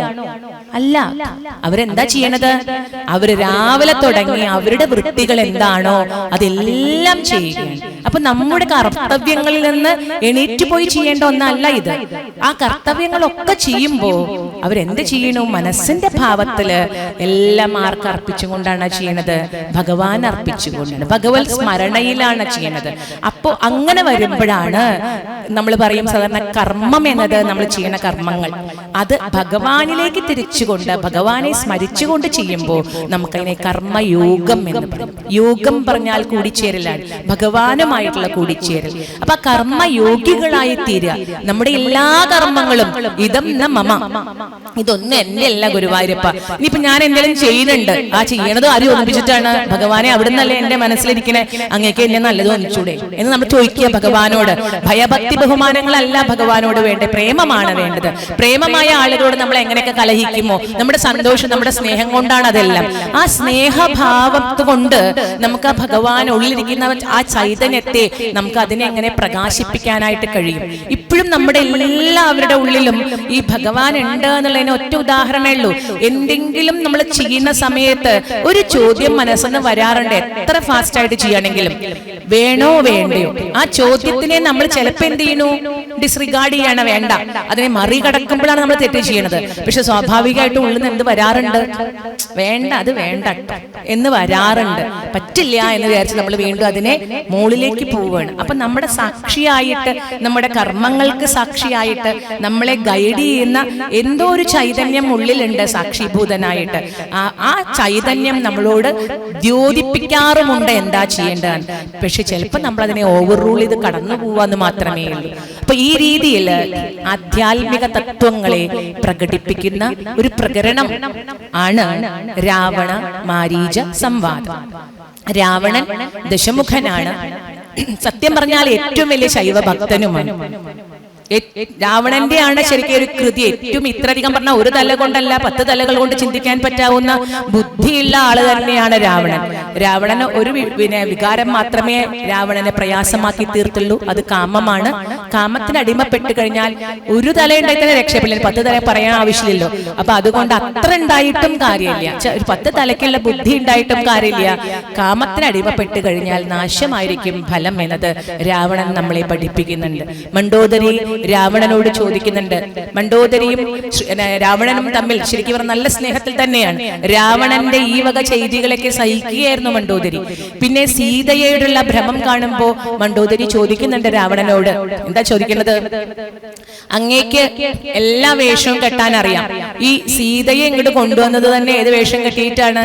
ഒരു സന്യാസി വേഷം കെട്ടിയിട്ടാണ്. അപ്പൊ അങ്ങേക്ക് വലിയ പ്രയാസമൊന്നുമില്ല ഏത് രൂപം സ്വീകരിക്കാൻ? രാമരൂപം സ്വീകരിക്കാൻ. രാമരൂപം സ്വീകരിച്ച് സീതയുടെ ചെന്ന് നോക്കൂ, എളുപ്പല്ലേ കാര്യങ്ങൾ എന്ന് ചോദിച്ചു.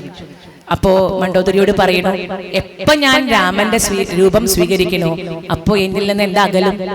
എന്റെ കാമം പോവും.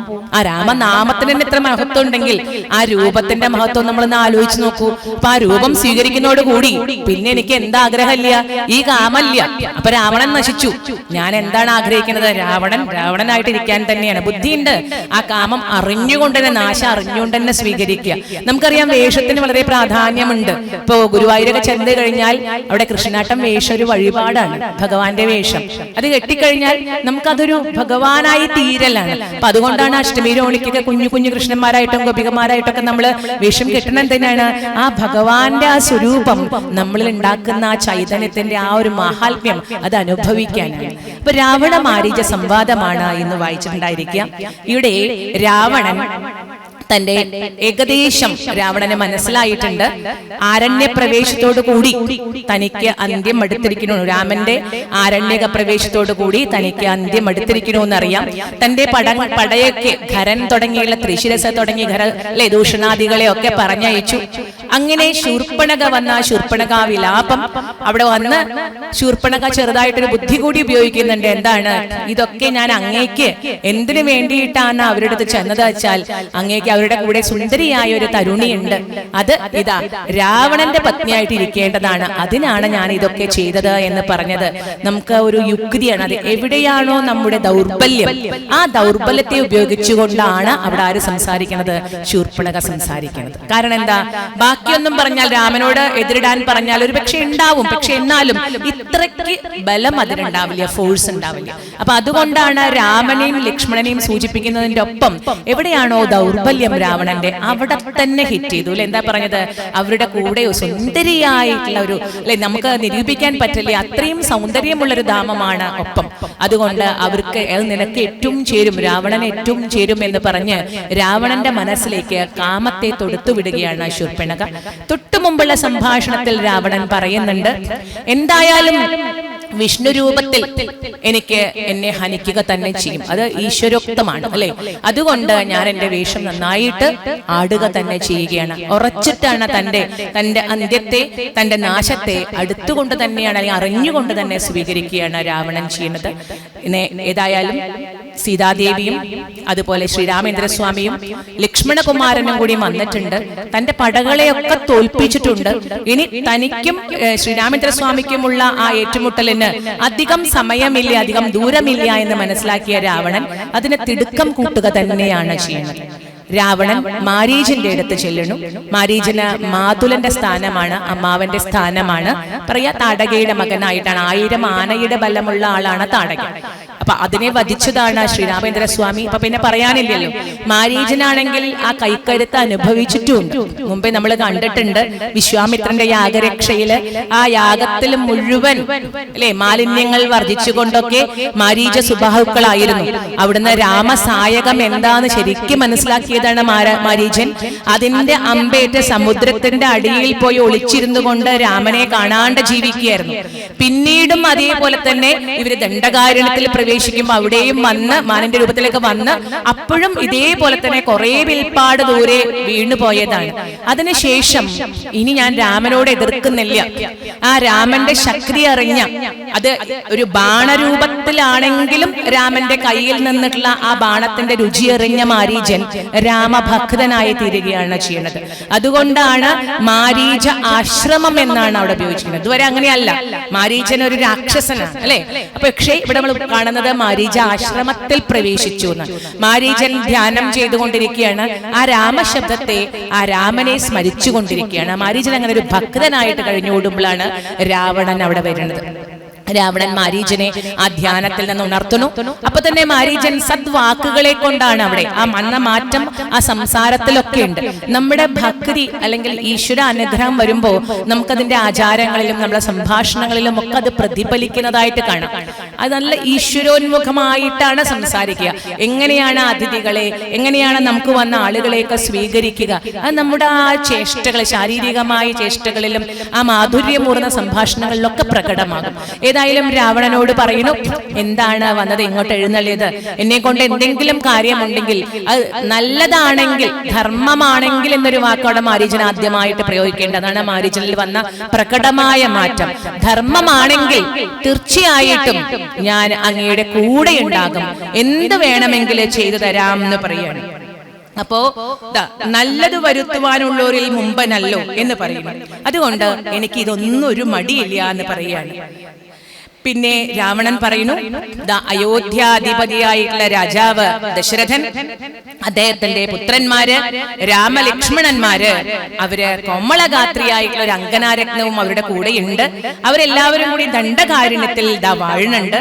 അവര് ശൂർപ്പണഖയുടെ കുജവും അതുപോലെ നാസികയും ഒക്കെ ഛേദിച്ചു. കാരണം നമ്മൾ അതിനെ ആധ്യാത്മിക രൂപത്തിൽ കണ്ടാൽ അത് കാമസ്വരൂപങ്ങളാണ്. കാമത്തിനെ കളഞ്ഞു എന്നാണ് അർത്ഥം. കാമത്തിനെ ജയിക്കുകയാണ് ചെയ്യണത്. ചെവി തന്നെ അതുപോലെ പരദൂഷണങ്ങൾ കേൾക്കാനുള്ളതല്ല ശരിക്കും എന്ത് ചെവി. ഭദ്രം കർണേഭി ശൃണുയാമദേവ എന്നുള്ള പ്രാർത്ഥിക്കുക അല്ലെ, നല്ലതിനെ കേൾക്കാനുള്ളതാണ് ചെവി. അപ്പൊ അതിനെ ശരിക്കും പറഞ്ഞാൽ പ്രതീകാത്മകമായി കൊണ്ടാണ് ശൂർപ്പണഖയുടെ ഈ കുജവും അതുപോലെ തന്നെ നാസികയുടെയും ഛേദം. ഇനി ഖരാദികൾ ചെന്ന് ആ പടയോട് പൊരുതണനെ പറ്റി പറയുന്നു. അതിനെയൊക്കെ ശ്രീരാമചന്ദ്രസ്വാമി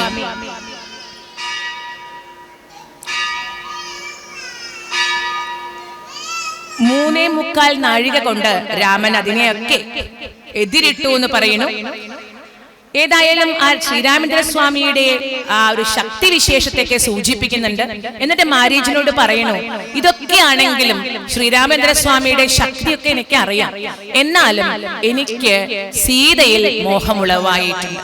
അതുകൊണ്ട് എനിക്ക് എന്ത് തന്നെയായാലും ആ മോഹത്തിൽ നിന്ന് കരകയറാനായിട്ട് സാധിക്കുന്നില്ല.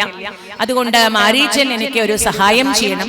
എന്താണ് ആ സഹായം, എന്താണ് ചെയ്യേണ്ടത്, എങ്ങനെ ചെയ്യണം എന്നത് പോലും പറഞ്ഞു കൊടുക്കുന്നുണ്ട്. മാരീചൻ അവിടെ പോയി എങ്ങനെയെങ്കിലും സീതാദേവിയുടെ അടുത്ത് നിന്ന് ശ്രീരാമചന്ദ്രസ്വാമിയും ലക്ഷ്മണകുമാരന്റെയും ശ്രദ്ധയെ മാറ്റണം.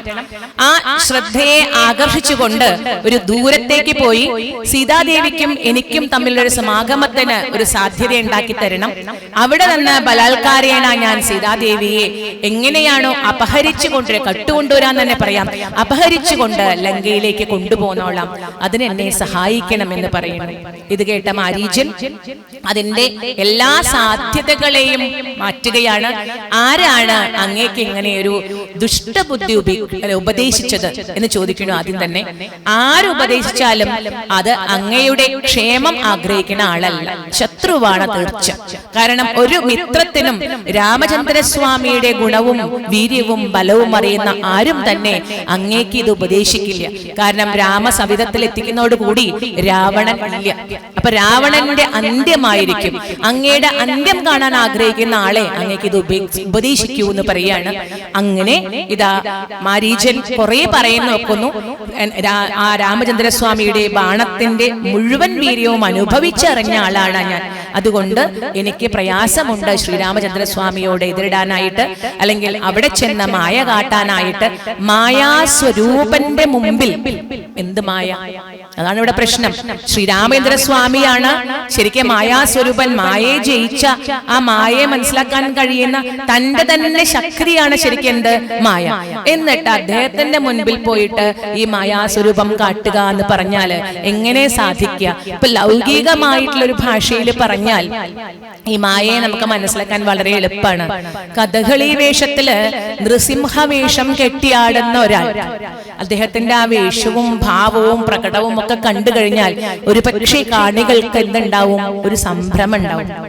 എന്നാൽ അത് കണ്ടിരിക്കുന്ന അദ്ദേഹത്തിന്റെ പത്നി അവിടെ ഉണ്ടെങ്കിലോ, ഇനി നൃസിംഹസ്വരൂപല്ല, അതിന്റെ അപ്പുറത്തെ ഏത് സ്വരൂപം എടുത്തു വന്നാലും ഒരു ചാഞ്ചല്യവും ആർക്കും ഉണ്ടാവില്ല.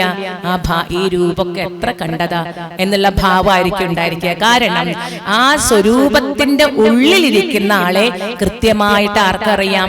അവരുടെ ഭാര്യയ്ക്ക് അറിയാം. അപ്പൊ ശരിക്കും കാണിക്കുന്ന രൂപം ഒരു മായാസ്വരൂപമാണ്. അപ്പൊ യഥാർത്ഥ സ്വരൂപത്തെ അറിയുന്നവന് എന്തിനെ പേടിയുണ്ടാവില്ല? മായയെ പേടിയുണ്ടാവില്ല. ആ മായയെ കടക്കാനുള്ള വഴിയും എന്ത് തന്നെയുള്ളൂ? ഈ യഥാർത്ഥ സ്വരൂപത്തെ അറിയുക എന്നുള്ളൂ. അറിഞ്ഞു കഴിഞ്ഞാൽ എളുപ്പമാണ് നമുക്ക് ആ മായയെ ജയിക്കാനായിട്ട്. അപ്പൊ മാരീചൻ കുറെ പറഞ്ഞു നോക്കുന്നു, എനിക്ക് സാധിക്കില്ല എന്ന് പറയണം. പക്ഷേ അവിടെ രാവണൻ തന്റെ ശരിക്കുള്ള ആ ഒരു രാക്ഷസീയ ഭാവം എടുത്ത് ഇതനുസരിച്ചില്ലെങ്കിൽ നിനക്ക് ഇപ്പൊ തന്നെ എന്റെ കൈ കൊണ്ട് മരിക്കാം എന്നുള്ള വിധിയെ നൽകണു. അപ്പൊ മാരീചൻ നൽകുന്നു, രാമാദപി മർത്തവ്യം മർത്തവ്യം രാവണാദപി ഉഭയോദപി മർത്തവ്യം.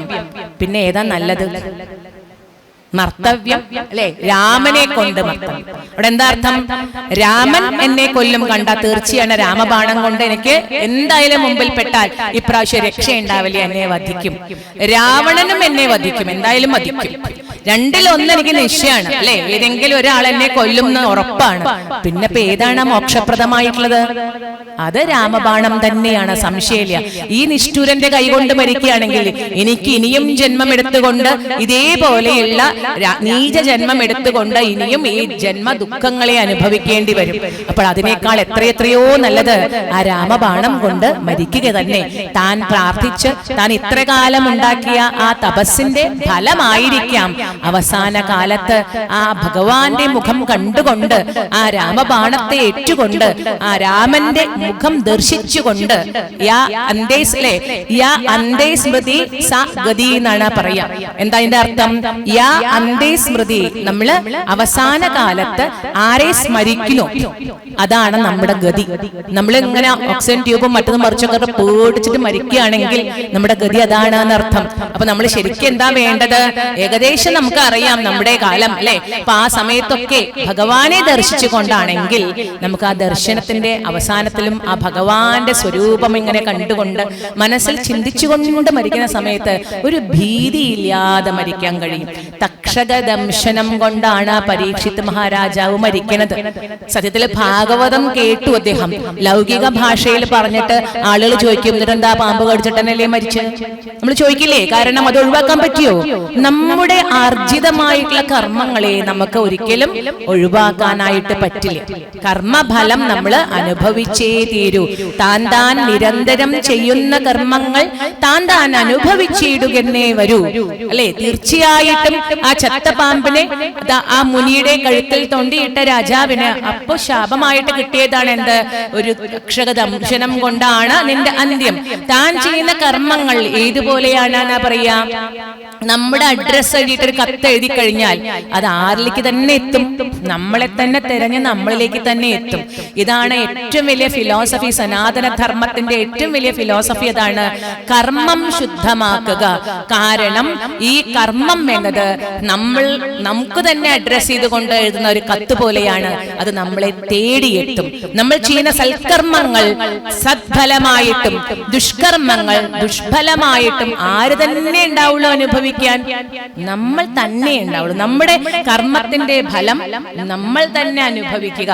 അത് വാൽമീകി മഹർഷിക്ക് പറഞ്ഞു കൊടുത്തത് സാധാരണ ഒരു കാട്ടാള സ്ത്രീയാണ്.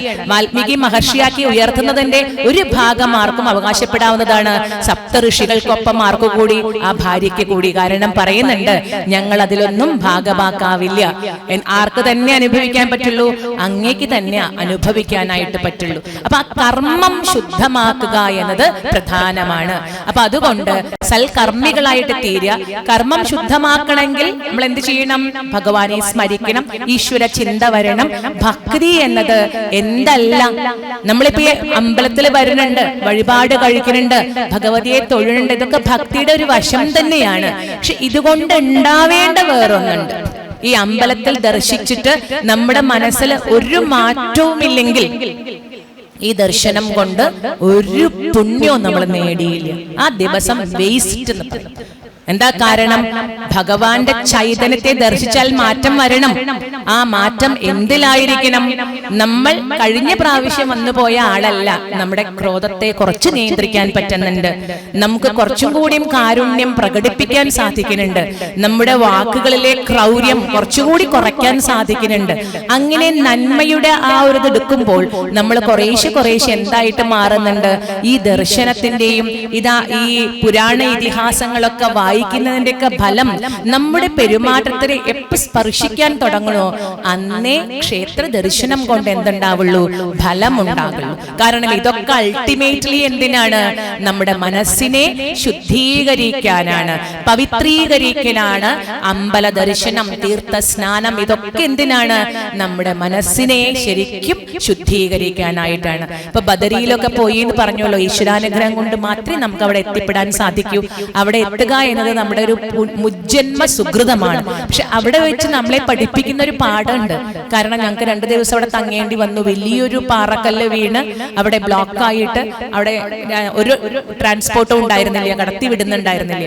അപ്പൊ എന്താണ് പ്രകൃതി?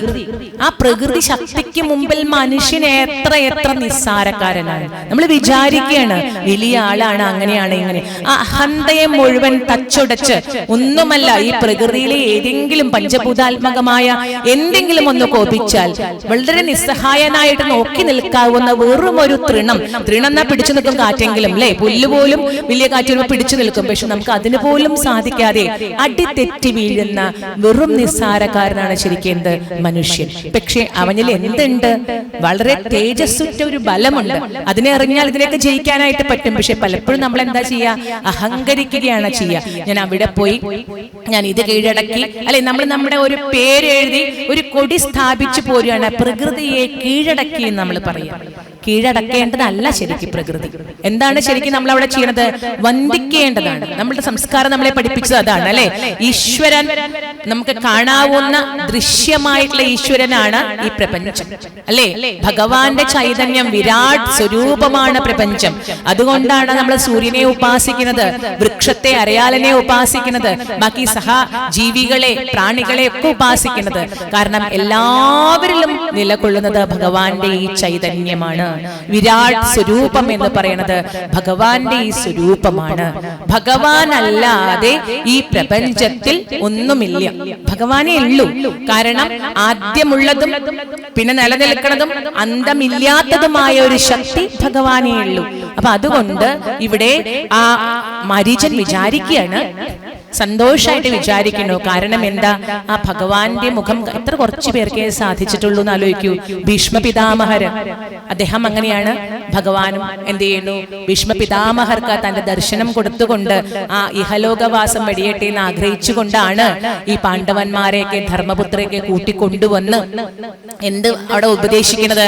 മോക്ഷമാർഗങ്ങളെ, ധർമ്മത്തെ, സ്ത്രീധർമാൻ, ശൂദ്രധർമാൻ, ഓരോ ധർമ്മങ്ങളെയും അവിടെ ഉപദേശിക്കുകയാണ് ചെയ്യണത്. എന്നിട്ട് ഇതാ ഭീഷ്മരോട് പറയുന്നു, ഇതൊക്കെ ഇതാ ധർമ്മപുത്രർക്ക് ഉപദേശിച്ചു കൊടുക്കൂ. ഭഗവാൻ ഉപദേശിച്ചു കൊടുക്കാവുന്നതല്ലേ ഉള്ളൂ. പക്ഷെ അവിടെ ഉദ്ദേശം ഭഗവാന്റെ എന്തായിരുന്നു? പാവം ഈ ഭീഷ്മ പിതാമഹരെ എത്രങ്ങാനും ഭാരം പേറിയിട്ട് അധർമ്മത്തിന്റെ സ്ഥാനത്ത് പോലും നിന്നിട്ടുണ്ട്. കാരണം ദുര്യോധനാദികളുടെ ചോറ് ഭക്ഷിക്കുന്നത് കൊണ്ട് ആ രാജ്യത്തിന്റെ കൂറ എന്ന നിലയ്ക്ക് അദ്ദേഹത്തിന് ധർമ്മത്തിന്റെ പക്ഷം നിൽക്കാതെ എവിടെ നിൽക്കേണ്ടി വന്നു? പാണ്ഡവ പക്ഷത്ത് നിൽക്കാതെ കുരുക്ഷേത്രത്തില് ആരുടെ കൂടെ നിൽക്കേണ്ടി വന്നു? കൗരവരുടെ കൂടെ നിൽക്കേണ്ടി വന്നു. എന്നിട്ട് ആരോട് എതിരിടേണ്ടി വന്നു? താൻ ഏറ്റവും ഏറ്റവും കൂടുതൽ ആഗ്രഹിക്കുന്ന, അല്ലെങ്കിൽ ഏറ്റവും കൂടുതൽ ഉപാസിക്കുന്ന ആ സാക്ഷാൽ പാർത്ഥസാരഥിയെ തന്നെ, ആ ഭഗവാനെ തന്നെ എന്ത് ചെയ്യേണ്ടി വന്നു? എതിരിടേണ്ടി വന്നു. അവിടെ നമുക്ക് ആ നിറന്ന പീലികൾ നിരക്കവി കുത്തി എന്ന് പറഞ്ഞ് ആ ഭാഗം അങ്ങനെ വായിക്കുമ്പോൾ അറിയാം എന്തായിരുന്നു ഭീഷ്മര് കണ്ടിരുന്നത്. ഭീഷ്മരുടെ അവസാന സമയത്ത് കാണുന്നത് മുഴുവൻ ഏതാണോ അവസാനം കണ്ട ഭാഗം ഏതാണ്? ആ തേരിൽ നിന്ന് തന്നേതാക്കാനായി വേണ്ടി ആ രഥത്തിന്റെ ഒരു സാധനം എടുത്തുകൊണ്ട് കയ്യിൽ പിടിച്ചുകൊണ്ട് രഥാംഗപാണിയായിട്ട് തനിക്ക് നേരെ ചാടി വരുന്ന ആ ഒരു രൂപം. എന്നിട്ട് ഭഗവാനെ സ്മരിക്കുകയാണ് ചെയ്യണത്, അല്ലെ? എന്താ പറയണത്? പാർത്ഥസഖേ രതിർമമാസ്തു എന്നാണ് പറയണത്. പാർത്ഥന്റെ സഖനായിട്ടുള്ള ഭഗവാനെ, അല്ലെ? കാരണം അങ്ങ് പാർത്ഥസാരഥിയായിട്ടായിരുന്നു. രതിർമമാസ്തു, എനിക്ക് ഭഗവാനെ അവിടുത്തെ പാദങ്ങളിൽ രതി ഉണ്ടാക്കി തരണേ. മരിച്ചുകൊണ്ടിരിക്കുകയാണ് താന്, എന്നാൽ ആ പാദപത്മങ്ങളെ സ്മരിക്കുകയാണ്. താൻ ആ ദുര്യോധനാദികളുടെ ഭക്ഷണവും ഒക്കെ കഴിച്ചുണ്ടാക്കി ശരീരത്തിലെ ആ ദുഷിച്ച രക്തമുണ്ടല്ലോ, അത് മുഴുവൻ ഈ ശരശയ്യയിൽ വാർന്നുപോയി താൻ ആ പഴയ ആ ഭഗവാന്റെ ശരിക്ക് ചേതസുറ്റ ശരീരമായി മാറിയപ്പോൾ ആ ഭഗവാൻ വരുന്നു. ആ ഭഗവാന്റെ ആ സ്വരൂപത്തെ ധ്യാനിച്ചാണ് അന്തശ്വാസമുപാരമൽ എന്ന് പറയുന്നത്, അല്ലെ? ആ ഭീഷ്മ പിതാമഹര് തന്റെ അവസാനത്തെ ശ്വാസത്തെ സംഹരിക്കുന്നത്, അവസാന ശ്വാസം എടുക്കുന്നത്. അപ്പൊ അവിടെയൊക്കെ ഭീഷ്മർക്ക് സാധിച്ചു, പലർക്കും സാധിച്ചിട്ടില്ല. സത്യം പറഞ്ഞാൽ. പാണ്ഡവരുടെ മഹാപ്രസ്ഥാനത്തിൽ അവർക്ക് പോലും സാധിച്ചിട്ടില്ല. അവര് സന്തോപാന്തിൽ പോയിട്ടാണ് വീണു, അത്രയേ ഉള്ളൂ. ഭഗവാനെ കണ്ടുകൊണ്ട് മരിക്കാൻ വളരെ കുറച്ചു പേർക്കേ സാധിച്ചിട്ടുള്ളൂ. അപ്പൊ ആ ഭാഗ്യം ഇവിടെ മാരീചന് സിദ്ധിച്ചു എന്ന് പറയാണ്, ആലോചിക്കുകയാണ് മാരീചൻ. അതുകൊണ്ട് രാമാദപി മർത്തവ്യം, മർത്തവ്യം രാവണാദപി, അതിൽ ഏതാണ് നല്ലത്? ഇതാ ഈ രാമന്റെ കൈകൊണ്ട് മരിക്കുകയാണ് എന്ന് വിചാരിച്ചിട്ട് രാവണൻ പറഞ്ഞു കൊടുത്ത ഉപായത്തെ അതേപടി സ്വീകരിക്കണം. എന്താണ് രാവണൻ പറഞ്ഞു കൊടുത്തത്? നീ ഒരു സാധാരണ മാനായിട്ട് പോവുകയാണെങ്കിൽ അത്ര ശ്രദ്ധയൊന്നും ഉണ്ടാവില്ല. മാന് തന്നെ എന്താ പ്രത്യേകത? മാനെ കാണുമ്പോൾ അത് പിടിക്കാൻ ചെല്ലുമ്പോൾ അങ്ങനെ ഓടും. അതാണ് സ്വാഭാവികമായിട്ട്, വേഗം ഇണക്കം തരില്ല. അപ്പൊ പിന്നെ നമുക്ക് എന്ത് ചെയ്യും? അതിനെ പിന്നാലെ ഇങ്ങനെ പിടിക്കാനായിട്ട് തോന്നി. എപ്പോഴും അങ്ങനെയല്ലേ, നമുക്ക് കിട്ടാത്ത വസ്തുക്കളോടാണ് നമുക്ക് എന്തുണ്ടാവുക? ഭ്രമം കൂടുതൽ ഉണ്ടാവും. പെട്ടെന്ന് കിട്ടണമെന്ന് വെച്ചാൽ അത്ര ഭ്രമം ഉണ്ടാവില്ല. അപ്പൊ കിട്ടാത്തൊരു വസ്തുവിന്റെ പിന്നാലെ മനസ്സ് കുതിച്ചുകൊണ്ടേയിരിക്കും. അതും സ്ത്രീകളുടെ മനസ്സിനെ മോഹിപ്പിക്കാൻ ഏറ്റവും നല്ലത് എന്ത് തന്നെയാണ്? സ്വർണം തന്നെയാണ്. സ്വർണ്ണ നിറം ഉണ്ടായാലും മതി അല്ലേ? ആ നിറം നോക്കൂ, നമ്മളെല്ലാം ആഗ്രഹിക്കുന്ന ആ സ്വർണ്ണവർണ്ണത്തെ പൂണ്ട മൈഥിലി മനോഹരി അല്ലെ? ശരീരത്തിന് നിറം തന്നെ എന്താഗ്രഹിക്കുന്ന? സ്വർണ്ണമാണ്. ആഭരണമായിട്ടാണെങ്കിലോ സ്വർണ്ണമാണ്. അപ്പൊ ഈ സ്വർണ്ണവർണ്ണം പൂണ്ട ഒരു മാനായിട്ട്, അതിലെങ്ങനെ പുള്ളികളായി നല്ല ഭംഗിയുള്ളൊരു മാനായിട്ട് മുന്നിലേക്ക് വരിക. പിന്നെ അത് തുള്ളിച്ചാടി തുള്ളിച്ചാടി ഇങ്ങനെ നടക്കുക. അപ്പൊ എന്ത് ചെയ്യണം? സത്യത്തില്ല, ദൂരെ വിട്ടുപോയി കഴിഞ്ഞാൽ അതിന് ഇണക്കല്ല വിചാരിക്കും. അപ്പൊ മാരീചൻ എന്ത് ചെയ്യണം? അടുത്തേക്ക് ഇങ്ങനെ ചാടി വരണം. നമ്മൾ അടുക്കുമ്പോൾ എന്ത് ചെയ്യും? പുറത്തേക്ക് പോകണം. അപ്പൊ ആ രീതിയിൽ പറയണം. അങ്ങനെ നീ എന്ത് ചെയ്യണം? ഈ സീതാദേവിയുടെ ശ്രദ്ധയെ ആകർഷിക്കണം. അതിനെ വേണമെന്ന് ശ്രീരാമചന്ദ്രസ്വാമിയെ കൊണ്ട് പറയിപ്പിച്ച് ലക്ഷ്മണനെയും ശ്രീരാമചന്ദ്രസ്വാമിയുടെയും സാന്നിധ്യം അവിടെ നിന്ന് മാറ്റണം. എന്നിട്ട് അഥവാ നീ രാമന്റെ കയ്യാൽ മരിക്കപ്പെടുന്ന ഉറപ്പാണ്. ആ സമയത്ത് നീ എന്ത് ചെയ്യണം? ഒരു മായ പ്രയോഗിക്കണം. എന്താണ് ആ മായയെ പ്രയോഗിക്കേണ്ടത്? മരിച്ചത് ആരാണെന്ന് വരുത്തി തീർക്കണം. ശ്രീരാമചന്ദ്രസ്വാമിയാണെന്ന് വരുത്തി തീർക്കണം എന്നുകൂടി പറയുന്നുണ്ട്. ശരിക്ക് ആടേണ്ട നാടകത്തിന്റെ സ്ക്രിപ്റ്റ് മുഴുവൻ ആരെന്നെയാ കൊടുക്കണത്? രാവണൻ തന്നെയാ കൊടുക്കണം. ആ സ്ക്രിപ്റ്റിനനുസരിച്ച് അതേപോലെ മതി എന്ന് പറയാണ്. അപ്പൊ ഏതായാലും മാരീചൻ അത് അനുസരിക്കുന്നു. അങ്ങനെ മാരീചൻ ഇതാ തന്റെ അന്ത്യമെടുത്തു മനസ്സിലായി. തന്റെ ജീവിത ലക്ഷ്യം ഈശ്വര അനുഭൂതിയാണ്, ഈശ്വര പ്രാപ്തിയാണ് ഓരോ ജീവന്റെയും ലക്ഷ്യം. മാരീചൻ സന്തോഷത്തോടു കൂടി ആ ദൗത്യത്തെ ഏറ്റെടുക്കുന്നു. ഇവിടെ സീതാദേവിയുടെ അവിടെ വന്ന് ചേരേണ്. അപ്പോഴേക്കും നമ്മുടെ എഴുത്തച്ഛൻ പറഞ്ഞിട്ടുണ്ട്, രാമായണത്തിൽ കൃത്യമായി പറഞ്ഞിട്ടുണ്ട്, ശ്രീരാമചന്ദ്രസ്വാമി സീതാദേവിയോട് പറയുന്നു. എന്താ പറയണത്? ഇതാ ത്രികാലജ്ഞാനിയാണല്ലോ ഭഗവാൻ. അപ്പൊ ഭഗവാൻ അറിയാതെ ഇവിടെ ഒന്നും നടക്കില്ല. അതുകൊണ്ട് തന്നെ ഭഗവാൻ അറിയാം മാരീചൻ ഇപ്പൊ എത്തും, ഒരു പുള്ളിമാനായിട്ടായിരിക്കും വരിക, സീത അതിലെ ഭ്രമിക്കണം, ഇതൊക്കെ അറിയാം. അപ്പൊ ഈ രാവണ നിഗ്രഹത്തിന് സമയമായി. പണ്ട് ഇങ്ങനെയാണ്, യാഗരക്ഷയ്ക്ക് വേണ്ടി വിശ്വാമിത്രൻ കൂട്ടിക്കൊണ്ടുപോകുമ്പോ ചെറിയ കുട്ടികളാണ് അവര്. അപ്പൊ എന്താണ് ശരിക്കും ഈ രാമ അവതാര ലക്ഷ്യം? ആ ലക്ഷ്യത്തിലേക്ക് കടന്നുകൊണ്ടിരിക്കുകയാണ്. അവതാര ലക്ഷ്യം നിറവേറ്റാതെ പറ്റില്ല. ഭ്രമിച്ചുകൊണ്ട് ഈ സംസാരത്തിൽ നിൽക്കുകയല്ല. പ്രധാനമായിട്ടുള്ള രാവണ നിഗ്രഹം തന്നെയാണ്. അതിലേക്കുള്ള പടിയായിട്ട് തുടക്കമിടുകയാണ്.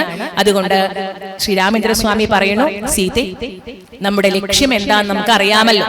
അതുകൊണ്ട് മായാ സീതയെ ഇവിടെ നിർത്തിക്കൊണ്ട് ഭവതി എന്ത് ചെയ്യണം? അഗ്നിയിലേക്ക് അന്തർധാനം ചെയ്യണം. ആ അഗ്നിയിൽ ഒളിഞ്ഞിരിക്കണം എന്ന് പറയുകയാണ്. ഈ രാവണവധം കഴിഞ്ഞു വന്ന് അഗ്നിശുദ്ധി വരുത്തി വീണ്ടും ഞാൻ അവിടെ നമ്മുടെ സമാഗമം ഉണ്ടാകാം എന്ന് പറയാം. അങ്ങനെ ശരിക്കുള്ള യഥാർത്ഥത്തിലുള്ള സീതാദേവിയെ അഗ്നിയിൽ സന്നിവേശിപ്പിച്ച് മായാ സീതയെ ആശ്രമത്തിൽ നിർത്തിയിട്ടാണ് ശ്രീരാമചന്ദ്രസ്വാമി പോകുന്നത്.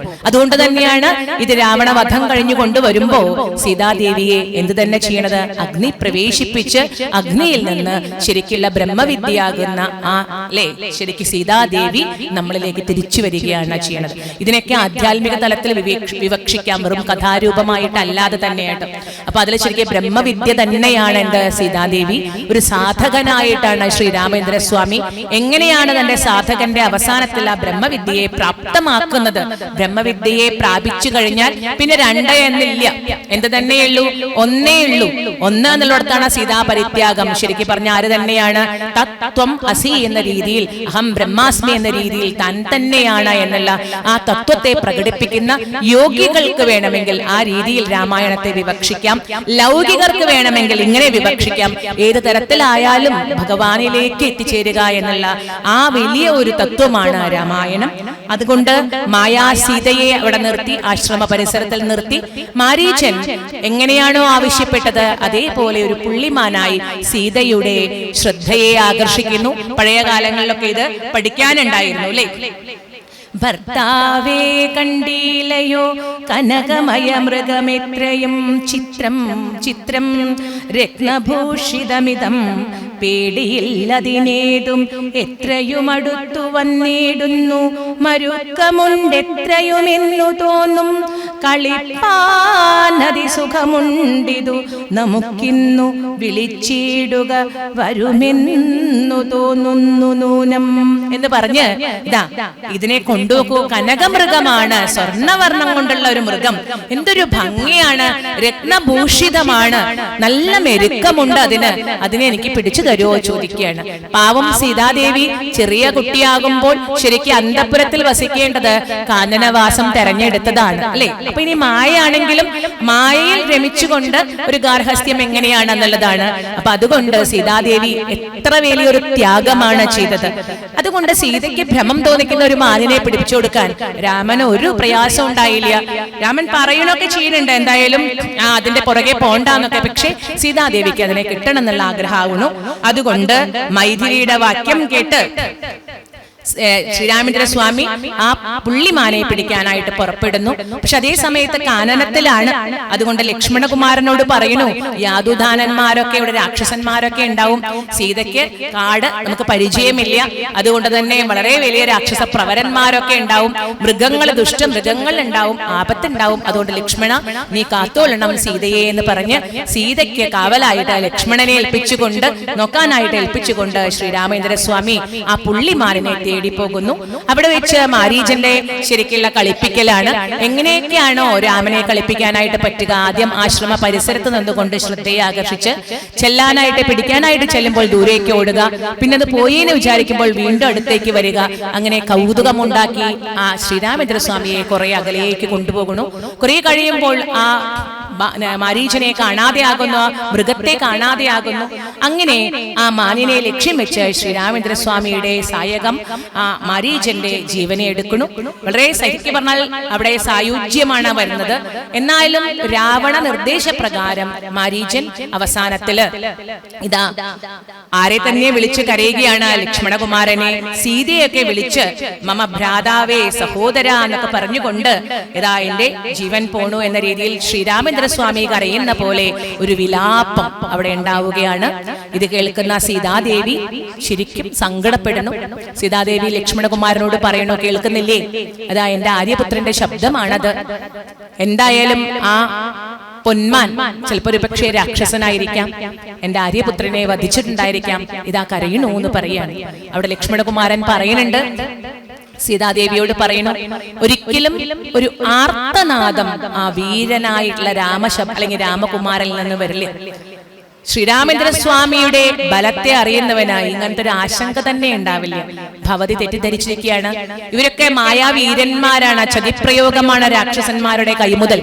അതുകൊണ്ട് തന്നെ ഇത് ഉറപ്പാണ്, ഇത് മാരീചനായിരിക്കും, അല്ലെങ്കിൽ ഇത് ഏതോ ഒരു ദുഷ്ടനായ രാക്ഷസനായിരിക്കാം, അതിന്റെ മായാപ്രയോഗമാണ്.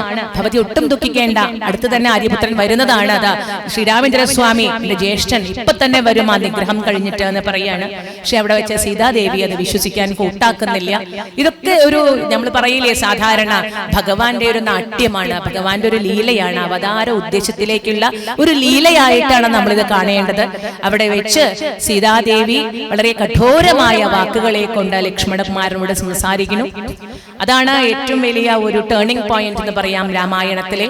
തന്റെ കൂടെ നടക്കുന്ന തനിക്ക് അയോധ്യയില് ശ്രീരാമചന്ദ്ര സ്വാമി ഇല്ലാതെ ഒരു നിമിഷം കഴിഞ്ഞുകൂടാൻ വയ്യ എന്നതുകൊണ്ട് ശ്രീരാമചന്ദ്ര സ്വാമിയോട് രാജാവ് ആവശ്യപ്പെട്ടപ്പോൾ, അച്ഛൻ ആവശ്യപ്പെട്ടപ്പോഴാണ് രാജ്യം ഉപേക്ഷിക്കുന്നത്, അല്ലെങ്കിൽ അച്ഛന്റെ വരത്തിന് വേണ്ടിയിട്ടാണ് രാജ്യം ഉപേക്ഷിക്കുന്നത്. എന്നാൽ ലക്ഷ്മണകുമാരൻ തന്റെ ഭ്രാതാവിനോടുള്ള സ്നേഹം കൊണ്ട് മാത്രമാണ്, ഒരു ആവശ്യവുമില്ലാതെ ശ്രീരാമചന്ദ്ര സ്വാമിയുടെ കൂടെ പുറപ്പെട്ടതാണ്. രാമചന്ദ്ര സ്വാമി ഇല്ലാതെ തനിക്ക് ഈ ഒരു അയോധ്യ വേണ്ട എന്ന രീതിയിൽ അതിന്റെ എല്ലാ ഫലങ്ങളെയും അനുഭവിക്കാനായിട്ട് പോകുന്നത് ലക്ഷ്മണ ലക്ഷ്മണകുമാരൻ. ഊണും ഉറക്കവും ഉപേക്ഷിച്ച എന്നാണ്. ഉറക്കം ഉപേക്ഷിക്കുക എന്നുള്ളത് അത്ര എളുപ്പമുള്ള കാര്യമല്ല. അപ്പൊ ശരിക്കും പറഞ്ഞാൽ അല്ലെ, രാവണന്റെ പുത്രനായിട്ടുള്ള അവരെ വധിക്കണമെങ്കിൽ എന്ത് വേണം? ഇത്ര കാലം ഉറക്കമൊഴിഞ്ഞുള്ള ഒരാള് വേണം എന്നുണ്ട്. അതും കൂടിയും ചിട്ടയായിട്ട് പാലിക്കുന്നതാണ് ആരെ ശരിക്കും പറഞ്ഞാൽ ലക്ഷ്മണകുമാരൻ. അപ്പോ അത്രയും വലിയ ഒരു വ്രതത്തെ സ്വീകരിച്ചു കൊണ്ടുപോരുന്ന ലക്ഷ്മണകുമാരൻ അദ്ദേഹത്തിനെ കേൾക്കാൻ പറ്റാത്ത രീതിയിലുള്ള വാക്കുകളെ ഭർസിക്കുകയാണ് സീതാദേവി ചെയ്യുന്നത്. സീതാദേവി ചോദിക്കുന്ന ചോദ്യങ്ങൾ വല്ലാണ്ട് ഒരു ശരത്തേക്കാൾ ഏറെ മൂർച്ചയുള്ളതാണ്. ആദ്യം തന്നെ ചോദിച്ചത്, നിനക്കെങ്ങനെ ഈ യാതുധാനന്മാരുടെ സ്വഭാവം കിട്ടി? രാക്ഷസ സ്വഭാവമാണോ? നീയും ആ രാക്ഷസ ഗണത്തിൽപ്പെടുന്ന ഭരതന്റെ അനിയൻ തന്നെയല്ലേ? രണ്ടാളെ ഒപ്പം ലക്ഷ്മണനേക്കാൾ ഒരു പടി മുന്നിലാണ് ഭരതകുമാരൻ. നമ്മൾ കാണുമിനി അത്. കാരണം എന്താ? തന്റെ അമ്മ ചോദിച്ചു വാങ്ങിയ ആ രാജ്യത്തിനെ എന്ത് ചെയ്യണു ഭരതകുമാരൻ? വന്ന് അതറിയുന്ന സമയം അമ്മയെ ഉപയോഗിക്കാത്ത വാക്കുകളില്ല. തിരിച്ച് ശ്രീരാമചന്ദ്രസ്വാമിയെ കണ്ടുകൊണ്ട് നമുക്ക് കാണാം അല്ലെ, അദ്ദേഹത്തിനെ കണ്ടുകൊണ്ട് ഈ രാജ്യം എനിക്ക് വേണ്ട, ഞാൻ ആഗ്രഹിച്ചതല്ല. ആദ്യം കൗസല്യയുടെ അടുത്ത് പോയിട്ട് പറയുന്നുണ്ട്, അമ്മേ ഞാൻ ഇതൊന്നും ചോദിച്ചതല്ല, എന്റെ അമ്മ അറിയാതെ കൈകേയി മാതാവ് ചെയ്തതാണ്. ഞാൻ ഒരിക്കലും ശ്രീരാമചന്ദ്രസ്വാമിയെയോ ലക്ഷ്മണകുമാരനെയോ കാട്ടിലേക്ക് പറഞ്ഞയക്കാനോ ഈ രാജ്യത്തിന്റെ അധികാരം ഏറ്റെടുക്കാനോ ആഗ്രഹിച്ചിട്ടില്ല എന്ന് പറഞ്ഞ കണ്ണീർ വാർത്ത കൗസല്യയോട് പറയുമ്പോ കൗസല്യാദേവി പറയുന്നുണ്ട്, നിന്നെ എനിക്കറിയാം. ഭരതകുമാരൻ അത്രയും കേമനായിട്ടുള്ള ആളാണ്. ഈ സഹോദര സ്നേഹങ്ങളിൽ ആരാരാണ് മുൻപന്തിയിൽ എന്ന് നമുക്കറിയില്ല. ഭരതൻ അവസാനം എന്താ ചെയ്യണത്? രാമപാദുകങ്ങളെ സ്വീകരിച്ചുകൊണ്ട് നന്ദിഗ്രാമത്തിലാണ്. ശ്രീരാമചന്ദ്രസ്വാമി പറഞ്ഞിട്ട് പോലും അയോധ്യ ഒരിക്കലും എന്തായിട്ട് എടുക്കുന്നില്ല, അത് ശ്രീരാമചന്ദ്രസ്വാമിയുടേതാണ്, അവിടെ ഞാൻ ഒരിക്കലും ഭരിക്കില്ല. പ്രതീകാത്മകമായിട്ട് ആ രാമപാദുകങ്ങളെ വെച്ചുകൊണ്ട് നന്ദിഗ്രാമത്തിൽ ഇരുന്നു കൊണ്ടാണ് അയോധ്യയുടെ ഭരണം ഭരതകുമാരൻ ചെയ്യണം. അത്രയും ത്യാഗമാണ് ഈ രാമായണം പഠിപ്പിക്കുന്നത്. നമുക്ക് അതാണ് ത്യാഗം എന്നതേ നേട്ടം, താഴ്മതാൻ അഭ്യുന്നതി എന്ന് പറയാറില്ലേ? ത്യാഗമാണ്. ആദ്യം വരുന്നത് ഭുങ്ക്ത്വ. നമ്മളെല്ലാം ചെയ്യുന്ന എന്താണ്? എല്ലാത്തിനും താൻ ഭോഗിക്കണം, എല്ലാ ഇന്ദ്രിയ സുഖങ്ങളെയും താൻ അനുഭവിക്കണം. നല്ല കാര്യങ്ങൾ, നല്ല നമുക്ക് ഇഷ്ടമുള്ള വിഷയങ്ങൾ ചെവി കൊണ്ട് കേൾക്കണം, കണ്ണുകൊണ്ട് കാണാൻ പറ്റുന്ന എല്ലാ നല്ല ദൃശ്യങ്ങളും ഞാൻ അനുഭവിക്കണം, രസനയെ തൃപ്തിപ്പെടുത്താൻ പറ്റുന്ന എല്ലാ സ്വാദും ഞാൻ അറിഞ്ഞിരിക്കണം. അങ്ങനെ ഈ പ്രപഞ്ച സുഖങ്ങളെ മുഴുവൻ ഭുങ്ക്ത്വ, ഇതാണ് നമ്മൾ ഉണ്ടാവുക. ആ ഭുങ്ക്ത്വ എന്നുള്ളതിന് നമ്മൾ എന്ത് ചെയ്യണം? ത്യക്ത്വ. അപ്പോ ഭക്തിയ. ആ ത്യക്തം വരുമ്പോ എന്ത് വരും? ഭക്തിയ എന്നുള്ള ഭക്തിയിലേക്ക് വരും. ത്യാഗമാണ് ഏറ്റവും ഉജ്ജ്വലമായത്. സ്നേഹമുള്ളതിനെ, ഏറ്റവും പ്രിയപ്പെട്ടതിനെ ത്യജിക്കാൻ കഴിയുക, അതാണ് സംയമനം. നമുക്ക് ഇഷ്ടപ്പെട്ട ഒരു ഭക്ഷണത്തെ വർജിക്കാൻ കഴിയുക, അതിനെ ത്യക്ത്വ. അപ്പൊ കാശിയിലേക്കൊക്കെ പോയി കഴിഞ്ഞാൽ നമുക്ക് ഏറ്റവും പ്രിയപ്പെട്ട വസ്തുക്കളെ ഉപേക്ഷിക്കാനായിട്ട് പറയും. അത് എന്താണ്? അത് ശരിക്കും ഒരു പ്രതീകാത്മകമായിട്ടാണ്. നമുക്ക് നമ്മുടെ രസനകളെ നിയന്ത്രിക്കാനായിട്ട് കഴിയണം. ക്ഷേത്ര ഫലം നേരത്തെ പറഞ്ഞ പോലെ ആ മാറ്റം നമ്മളിൽ വരുത്തണം. നമുക്ക് പ്രിയപ്പെട്ടതിനെ ഉപേക്ഷിക്കാനായിട്ട് കഴിയണം. മനസ്സുകൊണ്ട് അതിൽ നിന്ന് കുറച്ച് വിട്ടു നിൽക്കാനായിട്ട് കഴിയണം. അല്ലെങ്കിൽ അത് തന്നെ ആയിരിക്കും നമ്മുടെ നാശം. നമ്മുടെ രസനയെ നമുക്ക് ജയിക്കാൻ കഴിഞ്ഞില്ലെങ്കിൽ അതുകൊണ്ടായിരിക്കും നമുക്ക് രോഗങ്ങൾ അടിമപ്പെട്ട് നമുക്ക് അവസാനം ഈ ദേഹത്തോട് വിട പറയേണ്ടി വരിക. ഇതേപോലെ നമ്മുടെ ഇന്ദ്രിയങ്ങളെ നമുക്ക് ജയിക്കാനായില്ലെങ്കിൽ അതുകൊണ്ടുണ്ടാക്കുന്ന പ്രശ്നങ്ങൾ കൊണ്ടാണ് നമുക്ക് മനസ്സുഖം എന്ന് പറഞ്ഞത് ഇല്ലാതെയായിട്ട് വരിക. സുഖം വേണോ? എന്ത് ചെയ്യൂ? ത്യജിക്കൂ. അതാണ് പറയാ. സുഖം വേണോ? എണ്ണി എണ്ണി കുറയുന്നതായുസ്സും മണ്ടി മണ്ടി കരയേറുന്നു മോഹവും എന്നാണ് പറയാ. ഓരോ നമ്മൾ മോഹങ്ങൾ കൂടി കൂടി കൂടി വന്ന് ആ മോഹങ്ങളുടെ എണ്ണം കുറഞ്ഞു കുറഞ്ഞു കുറഞ്ഞു വരുമ്പോഴാണ് മോക്ഷം അല്ലേ? ആ മോഹങ്ങളൊക്കെ ക്ഷയിക്കുക. അപ്പോഴാണ് നമുക്ക് സുഖം അനുഭവിക്കാൻ പറ്റുക. പിടിച്ചെടുക്കുന്നതിലല്ല സുഖം. അത് നമുക്ക് അറിയണമെങ്കിൽ വിട്ടുകൊടുക്കാൻ പഠിക്കണം, ചിലത് ത്യജിക്കാൻ പഠിക്കണം. അപ്പൊ കിട്ടുന്ന ഒരു സുഖം ഉണ്ടല്ലോ, മനസ്സിൽ കിട്ടുന്ന ഒരു അനുഭൂതി, അത് വല്ലാത്തൊരു അനുഭൂതിയാണ്. ചെറിയ കാര്യങ്ങൾ നമ്മൾ നോക്കി നോക്കൂ. നമുക്ക് ഏറ്റവും പ്രിയപ്പെട്ട ഒരു വസ്തു നമ്മൾ മറ്റൊരാൾക്ക് നൽകുമ്പോൾ നമുക്ക് ഉള്ളിൽ ചെറിയതുണ്ടാവും, ചിലപ്പോൾ നമുക്ക് തോന്നൊക്കെ ചെയ്യും, പക്ഷെ കിട്ടുന്ന ഒരു ആനന്ദം ഉണ്ടല്ലോ ത്യജിക്കുമ്പോൾ കിട്ടണം. അങ്ങനെ ത്യജിക്കാനായിട്ട് പഠിക്കണം. ഇവിടെ എന്താ ചെയ്യണത്? ശരിക്കും പറഞ്ഞാൽ അത്രയും ത്യാഗമൂർത്തികളാണ് ലക്ഷ്മണനും ഭരതൻ. പക്ഷെ ഒരു മാത്ര സീതാദേവി അവിടെ എന്ത് ചെയ്യണു? ഇതിന് കാരണമായിട്ടായിരിക്കാം, അല്ലെങ്കിൽ ലക്ഷ്മണകുമാരൻ ഒരിക്കലും ഇവിടെ നിന്ന് പോവില്ല. അപ്പൊ നമുക്ക് അറിയാം. എന്നാലും ആ നാട്യമാണെങ്കിലും അവിടെ സീതാദേവി ഉപയോഗിക്കുന്ന വാക്കുകൾ എന്തായിരുന്നു? ആ ഭരതന്റെ അനിയനല്ലേ നീ എന്ന് ചോദിക്കുന്നു. അതിലും വലുത് ഉപയോഗിക്കുന്നു. പിന്നെന്തുപയോഗിക്കുന്നു? നിന്റെ മോഹം എനിക്ക് മനസ്സിലാകുന്നുണ്ട്. ശ്രീരാമചന്ദ്രസ്വാമിയെ പറഞ്ഞയച്ച് എന്നെയും കൊണ്ട് അയോധ്യയിലേക്ക് ചൊല്ലാം എന്നല്ലേ നിന്റെ മോഹം. അത് നടക്കില്ല. ശ്രീരാമചന്ദ്രസ്വാമിയാണ് ഞാൻ ഈ ദേഹം അദ്ദേഹത്തെ സ്മരിച്ചുകൊണ്ട് വേർപെടും എന്ന് പറയുന്നു.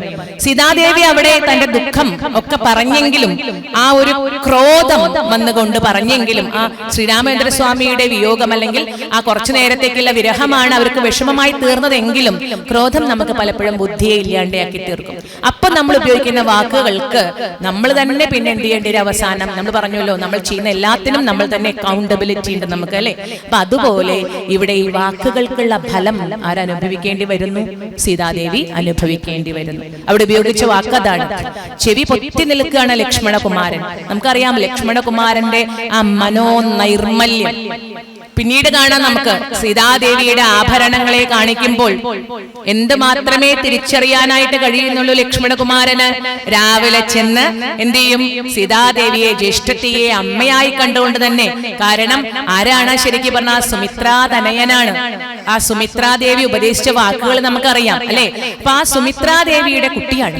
ആ സൗമിത്രി എന്നാണ് പലപ്പോഴും രാമചന്ദ്രസ്വാമി അഡ്രസ് ചെയ്യണത് തന്നെ. ആ ഗുണഗണങ്ങൾ ഉള്ളത് കൊണ്ടാണ് ആ വാക്കുകൾ പ്രത്യേകിച്ച് ഉപയോഗിക്കുന്നത്.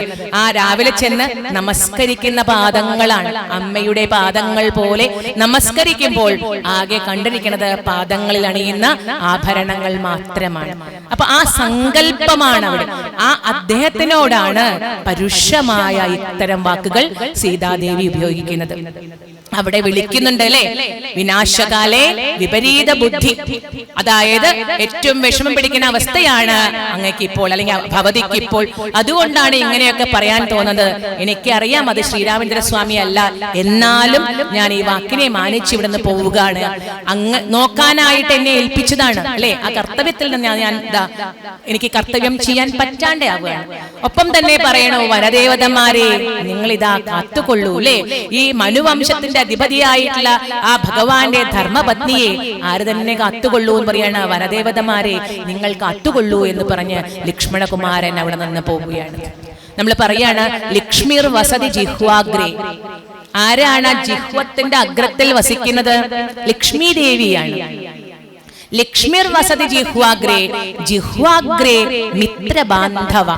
മിത്രങ്ങളും വസിക്കുന്നത് എവിടെയാണ്? നമ്മുടെ നാക്കിന്റെ അറ്റത്താണ് കുടികൊള്ളുന്നത്.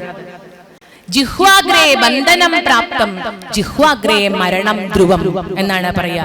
നമ്മുടെ ബന്ധനം ഏതുണ്ടാക്കുന്നതാണ്? ഈ നാവാണ്. അതുപോലെ തന്നെ നമുക്കുള്ള മൃത്യുവും ഏത് തന്നെയാണ് ഉണ്ടാക്കുന്നത്? ഈ നാവ് തന്നെയാണ്. നല്ല വാക്കുകളെ സംസാരിക്കുമ്പോൾ നാക്കിന്റെ അറ്റത്ത് ലക്ഷ്മി ഭഗവതി കളിയാടുമ്പോൾ നല്ല ബന്ധങ്ങളെ ഉണ്ടാക്കാൻ കഴിയുന്നു, നല്ല സത്സംഗം ഉണ്ടാവാൻ കഴിയുന്നു, നല്ല ആളുകളെ നമുക്ക് മിത്രങ്ങളായി കിട്ടുന്നു. ഇതേ സമയത്ത് ശത്രുക്കളെ ഉണ്ടാക്കുന്നതും ഏത് തന്നെയാണ്? നമ്മുടെ നാവ് തന്നെയാണ്. സത്യത്തിൽ നമ്മൾ മറ്റൊരാളിൽ ആരോപിക്കുകയാണ് എന്ത്? ഈ ശത്രു മിത്രം എന്നൊക്കെ.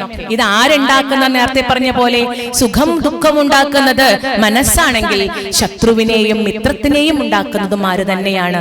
മനസ്സാണ്, നമ്മുടെ മനസ്സാണ്. നമ്മുടെ മനസ്സ് ചിന്തിക്കുമ്പോൾ അത് മിത്രം.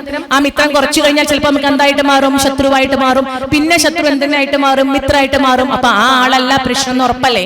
ഏതാണ് സ്വീകരിക്കുന്ന? നമ്മളാണ്. അപ്പൊ നമ്മളാണ് നമ്മുടെ വാക്കുകളെ. അതുകൊണ്ടാണ് ശത്രു സംഹാര പുഷ്പാഞ്ജലി എന്നൊക്കെ പറയുമ്പോ എന്ത് തന്നെയാണ് നമ്മൾ ഉദ്ദേശിക്കുന്ന മനസ്സിൽ?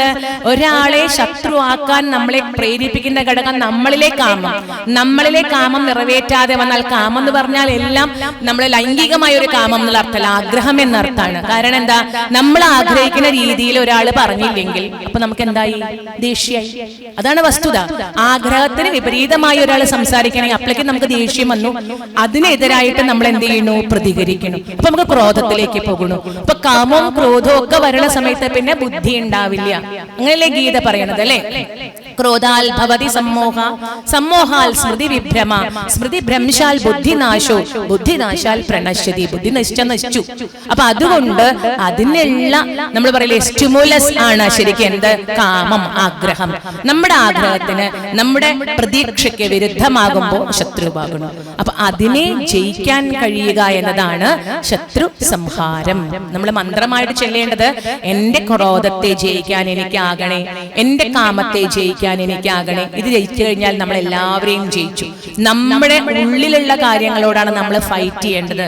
പറയും don't fight with external things, അല്ലേ, ഫൈറ്റ് വിത്ത് നമ്മുടെ ഇന്നർ ആയിട്ടുള്ള ക്വാളിറ്റീസ്. അതിനോടാണ് ഫൈറ്റ് ചെയ്യേണ്ടത്. കാരണം അവിടെയാണ് മാറ്റം വരുത്താൻ നമുക്ക് സാധിക്കുള്ളൂ. സോ അതുകൊണ്ട് നമ്മൾ എന്താണ് പറയാ, നമ്മുടെ ഉള്ളിലാണ് ശത്രു ഇരിക്കുന്നത്. ആ ശത്രുവിനെ നമ്മൾ തന്നെ അവിടെ നിന്ന് മാറ്റണം. അത് എളുപ്പമല്ല, സാധനയിലൂടെ സാധിക്കും. ഏതായാലും ലക്ഷ്മണകുമാരൻ അവിടെ നിന്ന് പുറപ്പെടുന്നു. അങ്ങനെ അവിടേക്ക് എത്തുമ്പോൾ ശ്രീരാമചന്ദ്രസ്വാമി മാരീച നിഗ്രഹം കഴിഞ്ഞ് വരികയാണ്. വരുമ്പോ കാണുന്നത് ലക്ഷ്മണകുമാരൻ വരുന്നു. അവിടെ ശ്രീരാമചന്ദ്രസ്വാമി പറയുന്നുണ്ട്, ഞാൻ ഇപ്പോൾ ഒരു നാട്യം അനുകരിച്ചേ മതിയാകൂ. ലക്ഷ്മണകുമാരന്റെ അടുത്ത് തൽക്കാലം, ഇപ്പത്തെ അല്ലെങ്കിൽ കുറച്ചു കഴിഞ്ഞാൽ അതൊക്കെ ലക്ഷ്മണകുമാരന് മനസ്സിലാവും. തൽക്കാലം ഞാൻ ഈ മായാസീതയുടെ കാര്യം ആരോട് പറയണില്ല എന്ന് പറയാണ്. ലക്ഷ്മണകുമാരനോട് പറയുന്നില്ല. അത് സാക്ഷാൽ സീതയാണെന്ന് തന്നെ ലക്ഷ്മണൻ ധരിച്ചോട്ടെ. എന്നാലേ ഈ കാര്യങ്ങൾ, അവതാര ഉദ്ദേശങ്ങൾ നടക്കൂ. ധർമ്മ സംസ്ഥാപനാർത്ഥത്തിനായിട്ടാണ് ഇതെല്ലാം, അല്ലാതെ ഒരു കള്ളത്തരമല്ല. അതുകൊണ്ട് ലക്ഷ്മണകുമാരൻ വരുമ്പോൾ പ്രാകൃതമായ മനുഷ്യനെ പോലെ ശ്രീരാമചന്ദ്രസ്വാമി അഭിനയിക്കുകയാണ്. ഇനിയുള്ളത് മനുഷ്യനാട്യമാണ്. ശ്രീരാമചന്ദ്രസ്വാമിക്ക് അറിയാം സാക്ഷാൽ സീത അഗ്നിക്കുള്ളിൽ മറഞ്ഞിട്ടുണ്ട്. അപ്പൊ ലക്ഷ്മണകുമാരൻ വരുമ്പോ ചോദിക്കുന്നു, ലക്ഷ്മണ എന്തേ പോകുന്നത്? അവിടെ സീതാദേവി തനിച്ചല്ലേ?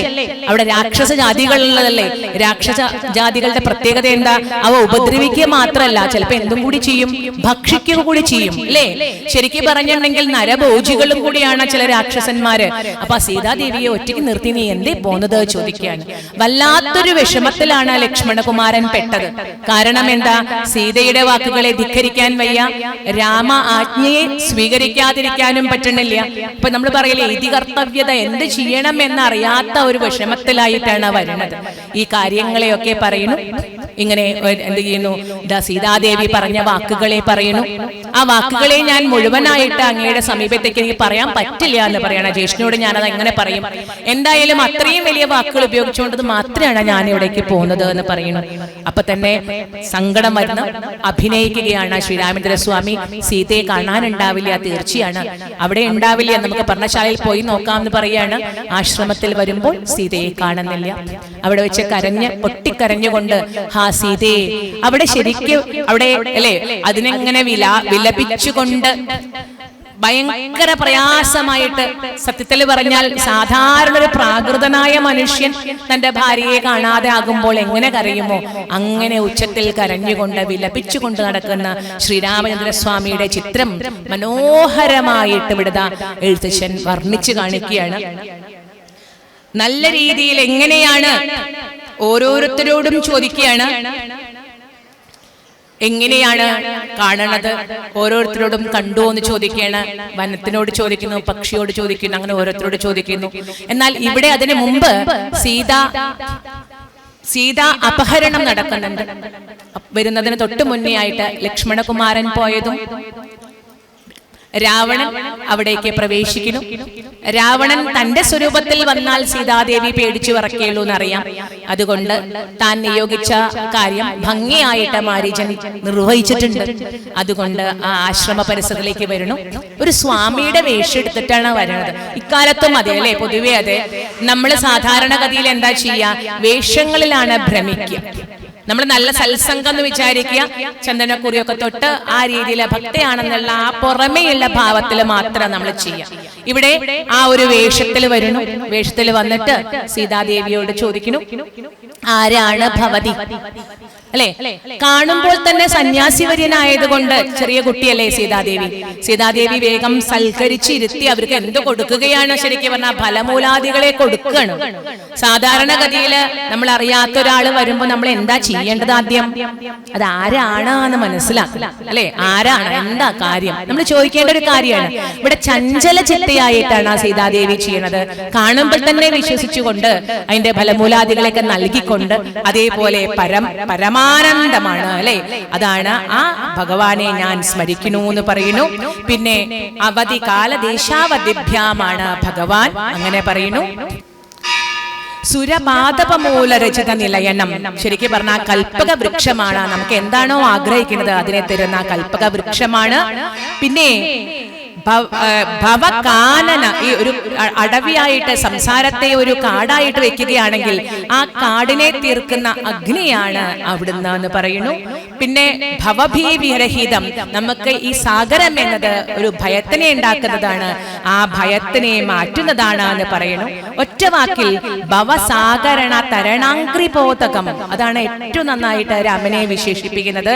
ഈ ഭവസാഗരത്തില് നമ്മളിങ്ങനെ ആടി ഒലയുമ്പോൾ അതിനെ അംഗ്രിബോധകമായിട്ട് അതിനെ കടത്തിത്തരുന്ന, ആ സാഗരത്തെ കടത്തിത്തരുന്ന ഒരു തോണിയാണ് ആ രാമനാമം എന്ന് പറയുന്നു.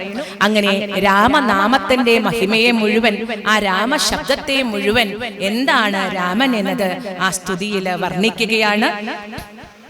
സിതപങ്കജചാരുനയനം രഘുവരം ക്ഷിതിനന്ദിനീവരം പ്രണതോസ്മ്യഹം രാമം ജലപാത്രൗകസ്ഥിതരവിമണ്ഡലം പോലെ സകല ചരാചര ജന്തുക്കളുള്ളിൽ വാഴും പരിപൂർണൻ ആത്മാൻ അദ്വയമഖ്യയമേകം പരമം അവ്യയമേകം പരമം പരാപരം പ്രണതോസ്മ്യഹം രാമം.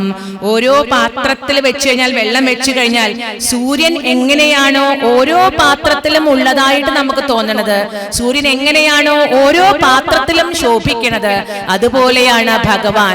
എങ്ങനെയാണ് നമ്മളാകുന്ന പാത്രം? ഭഗവാൻ ഒന്നേയുള്ളൂ, ആ സൂര്യനാണ്. എന്നാൽ ആ സൂര്യൻ പാത്രത്തിൽ ജലം വെച്ചു കഴിഞ്ഞാൽ ആ സൂര്യനെ ഓരോ പാത്രത്തിലും നമ്മൾ ദർശിക്കാനായിട്ട് കഴിയും.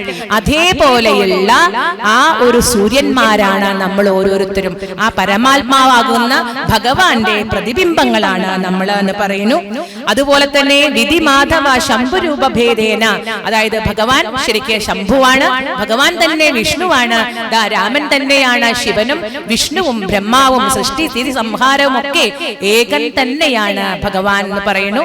അതായത് ശരിക്കും സ്ഥിരമായിട്ടുള്ള ഒന്നേയുള്ളൂ ബ്രഹ്മം, ആ പരബ്രഹ്മം തന്നെയാണ് മൂർത്തി രൂപത്തിൽ നമ്മുടെ മുന്നിൽ രാമേന്ദ്രസ്വാമി ആയിട്ട് അവതരിച്ചിരിക്കുന്നതെന്ന് പറയുന്നു. അങ്ങനെ നിർമ്മലമായ ധർമ്മ കർമാധാരമപ്യമനാധാരം, ശരിക്ക് ആധാരമൂർത്തിയും ഭഗവാനാണ്, എന്നാൽ ഇതിലൊന്നും താനല്ല എന്നുള്ള അനാധാരമൂർത്തിയായിട്ടും ഭഗവാൻ തന്നെ നിലകൊള്ളുന്നു. അങ്ങനെ നിർമ്മലമായ ആ ആത്മാരാമനെ ഞാൻ പ്രണമിക്കണു എന്ന് പറഞ്ഞ് ജഡായു സത്യത്തിൽ എന്താണ് ശ്രീരാമചന്ദ്രസ്വാമി എന്നത്? ആ ഭഗവാന്റെ ഗുണഗണങ്ങളെ, അതായത് ശരിക്കും പറഞ്ഞാൽ രൂപമില്ലാത്ത ഭഗവാൻ രൂപമെടുത്തുകൊണ്ട് എങ്ങനെയാണ് ധർമ്മം ആചരിക്കേണ്ടത് എന്ന് നമുക്ക് മുന്നിൽ കാണിച്ചു തരികയാണ്. ആ രൂപമെടുത്ത ആ രാമനെ ആ രാമശബ്ദം കൊണ്ട് തന്നെ, ആ രാമ അർത്ഥം കൊണ്ട് തന്നെ പ്രണമിച്ചുകൊണ്ട് തന്റെ ആ ശരീരത്തിൽ നിന്ന് മുക്തി കിട്ടിക്കഴിഞ്ഞ് ആ ജ്ഞാനസ്വരൂപനായിട്ട് ഭഗവാനെ വാഴ്ത്തുകയാണ്. നമുക്കും അതെ, നമ്മൾ ഓരോരുത്തരും ഈ പ്രകാശം ചൊരിയുന്ന ആ സൂര്യന്റെ കിരണങ്ങൾ തന്നെയാണ്. എന്തിൽ നിന്ന് വരുന്നു, എന്തിലേക്ക് മടങ്ങുന്നു? ഭഗവാനിൽ നിന്ന് നമ്മൾ വരുന്നു, ആ ഭഗവാനിലേക്ക് തന്നെ എത്തുന്നു. ജീവന്റെ ചക്രം അങ്ങനെയാണ്.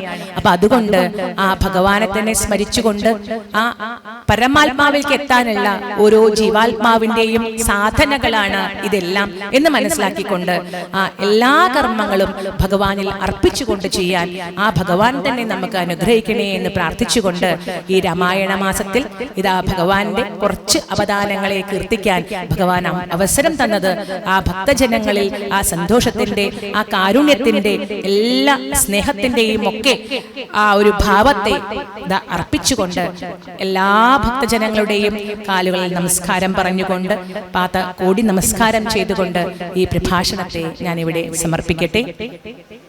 കായേന വാചാ മനസേന്ദ്രിയൈർവാ ബുദ്ധ്യാത്മനാ വാ പ്രകൃതേത് സ്വഭാവാത് കരോമി യദ്യത് സകലം പരസ്മൈ നാരായണായേതി സമർപ്പയാമി. ഹരേ ഗുരുവായൂരപ്പ ശരണം.